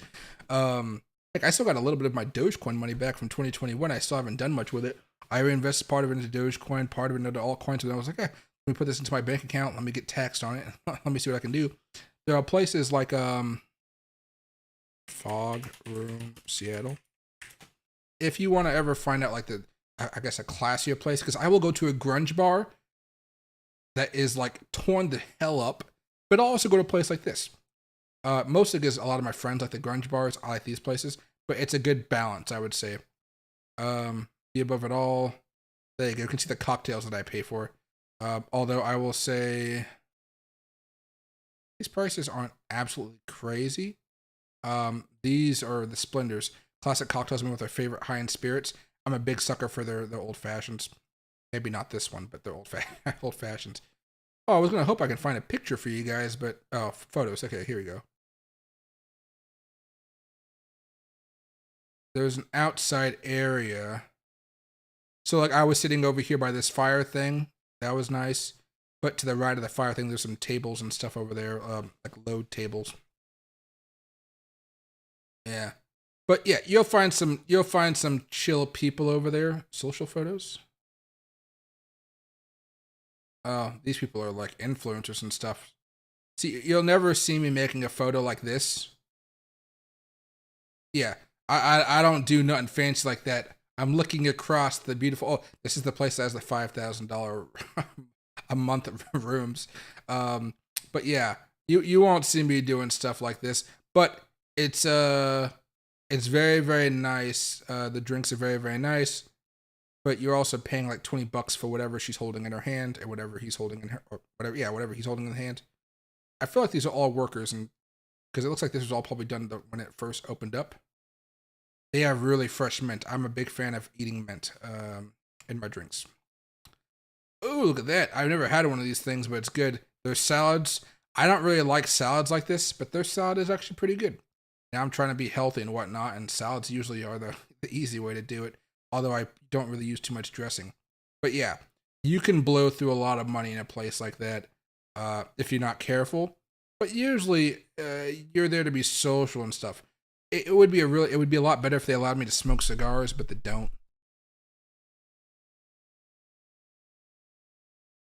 That's for people who don't tip. Yeah, what do you call hey Island Time, I tip not paying 18%. Hell no. Yeah, you know, guys, it's a different life out there sometimes, depending on where you live. I Like here, I showed you that nice place, the fog room, where you have your expensive drinks and stuff like this. Well, if I go over here to Pine Room, I think that's what it's called, Seattle. I think that's what the place is called. Pine Room. Oh, I don't know. I don't think it's the Pine. The Pine Room seems too fancy. Here, let's see. No, okay. New York Cat. This has to be it, right? Oh, bar. So this place was a former. It was a former morgue. So that kind of tells you the type of bar I'm heading. was in there. Oh, Pine Box here. Sorry, not Pine. Yeah, it's Pine Box. So go here. Oh my god, it's so lit up. I'm used to it being dark and grungy. Looks kind of nice though at daytime, doesn't it? Pizzas and whatnot. Basically a bar like this. You know, nothing fancy about it. It's a bar. I've never been inside of a bar like this lit up though, so I'm kind of surprised. But it's a nice bar. You know, they have all their taps and stuff. This is the place where I had myself a nice dark stout. I was talking to a guy about some Japanese beer, which was up here. He poured some of the whiskey. He poured some of the Japanese whiskey into my stout beer, topped off my beer, gave back to me, and I was drinking whiskey inside of beer. It was freaking fantastic. You know, and I didn't have to pay for anything. The guy was really chill. Now I gave that guy a fat tip because he was fucking awesome. But you know, those type of places are just much better. And meanwhile, you're going to be listening to like death metal in the background, which I'm not too familiar with, honestly, but it works. We then proceeded to Uber around to this place called Hula Hula, which I got myself a frozen drink, which was really good. And they had karaoke. I do not sing karaoke. It's against my anxiety. But what do you call?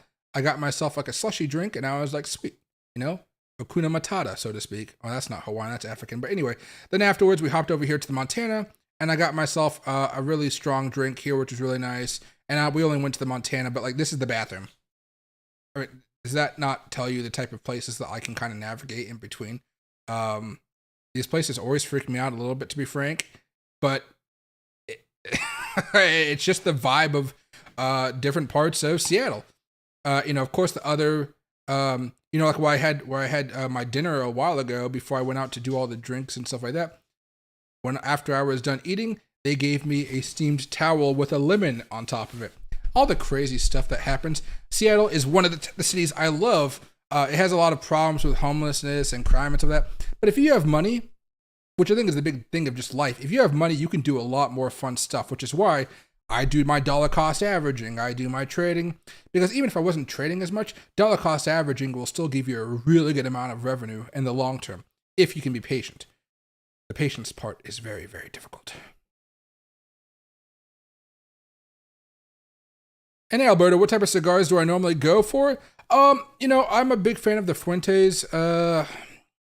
More recently, I've been getting into the 1926 Padron series. They've had a lovely 90th anniversary one that I just started smoking, and oh, wow, that thing is sweet and creamy, and it's just absolutely delicious. Yeah, I'll show it to you here very fast. Padron 1926. Oh, you can already see I looked it up already.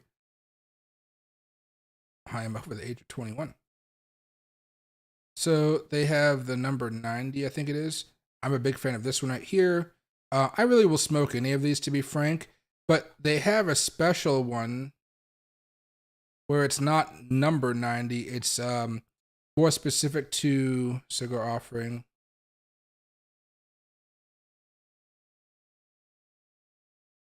I don't know how to find it on the main website to actually. Hold on a second here. Drone 1926 90th anniversary. I think that's what yeah. Natural. Okay. Is that it? Yeah, okay, it is that. It is that. Okay. Yeah, it's that. Let me go over here to Holt Cigar Company. They have actually a YouTube channel. This one right here. I think this is the Maduro one. I want the one that looks like this. Yeah. So I've been smoking these, and they're great. I don't. Oh yeah, maybe I can show you. Oh, you guys can't see it. My bad. but you guys can see the tube pretty pretty much. But yeah, it's they're really freaking fantastic. But I'm usually open to most cigars out there. To be frank, I'm a big fan of my father's. I will go mostly between mild to mild and full cigars out there. I don't really go anywhere near acids and those type of flavored cigars, although I think they do have some nice flavors every now and again. Usually those older, more established brands I tend to like. If I go outside of those brands, usually somebody will have to give me a free cigar. I'll try it, I'll like it, then I will go out and buy more for myself. That's how me and my friends kind of figure out what we like. We never actually want to buy anything new. We're like, hey, do you have this? Do you want to try it? I'm like, oh yeah, here, take it, you know. And then they try it. They're like, oh yeah, you can buy it at this place. You know, and then you then you're good to go. What do you call it? And Hellboy too. Yeah, what do you call it? They're really, really good. They're really, really good. Eye of the Shark. I'll have to try that one out though. See, the good thing is I can actually buy stuff when I want to, but usually you guys are much more impactful on me as far as what I would buy as far as cigar, rather than just somebody on a Reddit or looking at another YouTube comment, like that's not on my stream, but on on another video on the bottom section of it. But yeah, I mean, I'm a big fan of those darker cigars typically. I do like the mild ones every now and again. Look, those 90th anniversaries. The ones I have coming in a few days, I have a box of the Maduros and I have a box of the 90th anniversary one. So it's a box of both. I already deleted the window here. Yeah. Oh, here it is. Yeah. So I got a box of these, and I got a box of these, and jeez, a five pack box of these is $117. So I spent. I don't know why I spent so much money on cigars, but my gosh, the Padrones are they're a little more up there in price, to be frank. Sometimes I wonder if it's worth it. I'm going to find out if these Maduros are worth it. I personally think that how much I like the regular Naturals, they are worth it. But I mean, for 5 cigars, $120, that is kind of getting up there in price. When I was down there, I went to Trapper Sushi. It was really good. Yeah, what do you call it? I love Trapper Sushi. They have a really good all-you-can-eat discount, and they don't really skimp out so much on the sushi they're giving you. They have really good, what do you call that stuff? The fried vegetables that they give you. There's a term for it. But it's really, really good. Not too bad at all. And the quality is there. It's not the top quality, but it's quality. Top quality is very hard to find depending on where you guys are going. And honestly, there's too many weird Trappers. Anybody can vibe inside of a Trappers. There are different sushi places all around Seattle and Tacoma that have their own distinct vibe, where if you don't match that vibe, you may feel just a little weird there. Like there's Shiro's Sushi, which I'll show you right here, which is one of my favorite sushi places. Oh, let me zoom out. Because Shiro's and Umi Sake House are my favorite. They're right next to each other. So there's Shiro's and Umi Sake House is right here. So they're really, really close. But Shiro's is officially, according to Michelin stars in the world of sushi, the best sushi chef. He's Hiro, Jiro. He lives in Japan. This is his apprentice's place. His apprentice does not work here, which means it's kind of weird to kind of just be there. But there's a standard of there's a high standard of quality, right? Sure, right? Oh shit, sorry guys, I know that's loud. But basically, flame torch and all types of stuff. If you sit here in front of the chef, you're paying like $300 for like a few plates. That's the type of stuff you have in here. Now it's good, don't get me wrong, but the value for me has always been like, even if it's been really good, like it's amazing sushi. I've eaten here before. Never their main. They're like their chef table, but they got really cool ideas. Everything's really good. Everything's really classy, so to speak. I want to leave a restaurant full, and if I want to leave a restaurant full, that's where I end up going over to Umi Sake House. This is a place where it's just humming and buzzing. It's very loud, so it's not as corporate and expensive as other place. It is loud. But you see that portion right there? See that portion size? Yeah. Oh, I wish there was more food on their plates. That's the bar. That's why. That boom, boom, boom. I get myself sashimi plates. You got all types of good stuff. It's not cheap. None of them are really cheap, I guess. But if you're there at a non-busy time, you could have a lot of really fun stuff there. So that little squid and stuff like that, whatever that stuff is. They have sake cocktails. These are to die for. Oh my god, there's shrimp in there with some like sriracha, whatever sauce. Great. But yeah, if you come down to Seattle again, I would highly recommend Umi Sake House. It'll blow Trappers out of the water, but I think that Trappers is probably a better go-to everyday place. Trappers you vibe with, you can talk more with the staff. It just seems more lively. Umi Sake House is like you're drinking on a Friday night. You're letting everybody know you're somebody, and you're going out to drink and grab sushi. A lot of fun stuff to be had there. Whenever I have friends over visiting, I will take them actually over to Umi Sake House. I won't take them to Shiro's because Shiro's is much more of a standardized menu, so you don't really have many options. Umi Sake House gives you the options, which I like at Trappers, because Trappers has a lot of options, and they're just, I don't know, Trappers, they're not stressed. Trappers workers usually not too stressed like other workers are. If you like our Tour Frente, I highly recommend you try our Eye of the Shark. I'll have to do that then. Hold on a second here. Eye of the Shark. Cigar. There you go. Please check out the price of Polka Dot from the 20th of May. Polka Dot. So just dot. Okay. Do I have dot on my list? I should, but if I don't, I can just type it in very fast. There it is. So Polka Dot from the price of 28th of May 2023.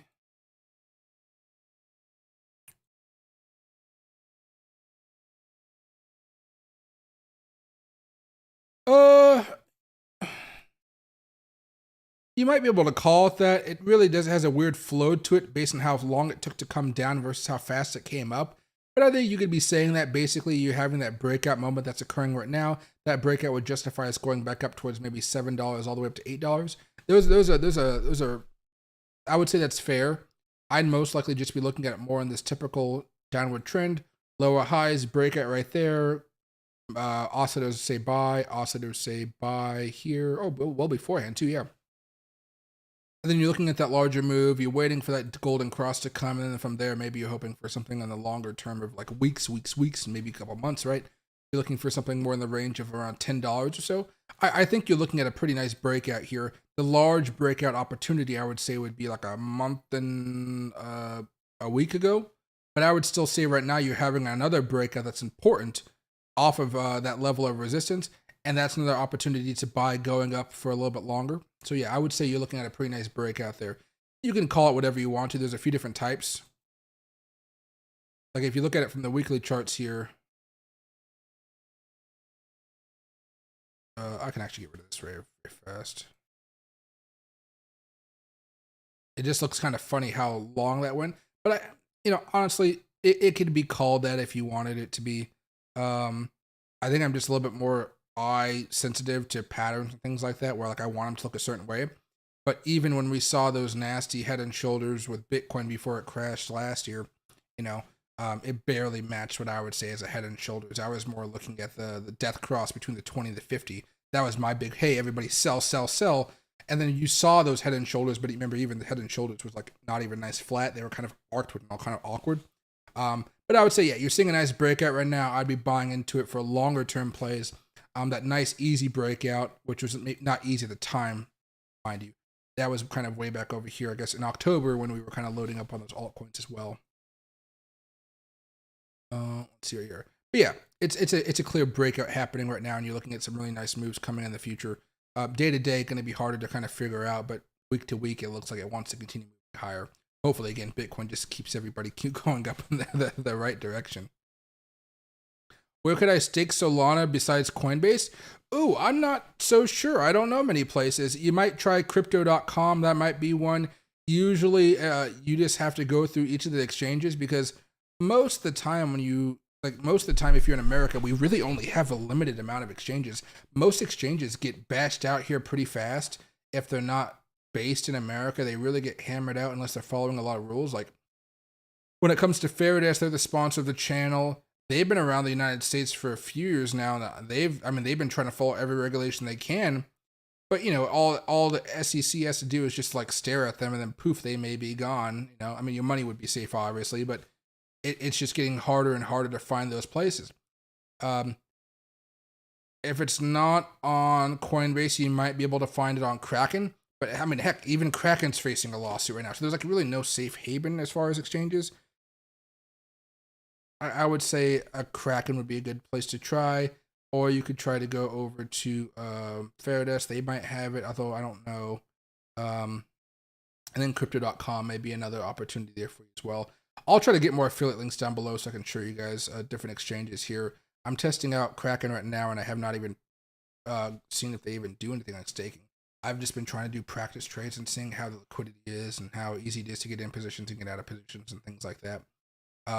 But yeah.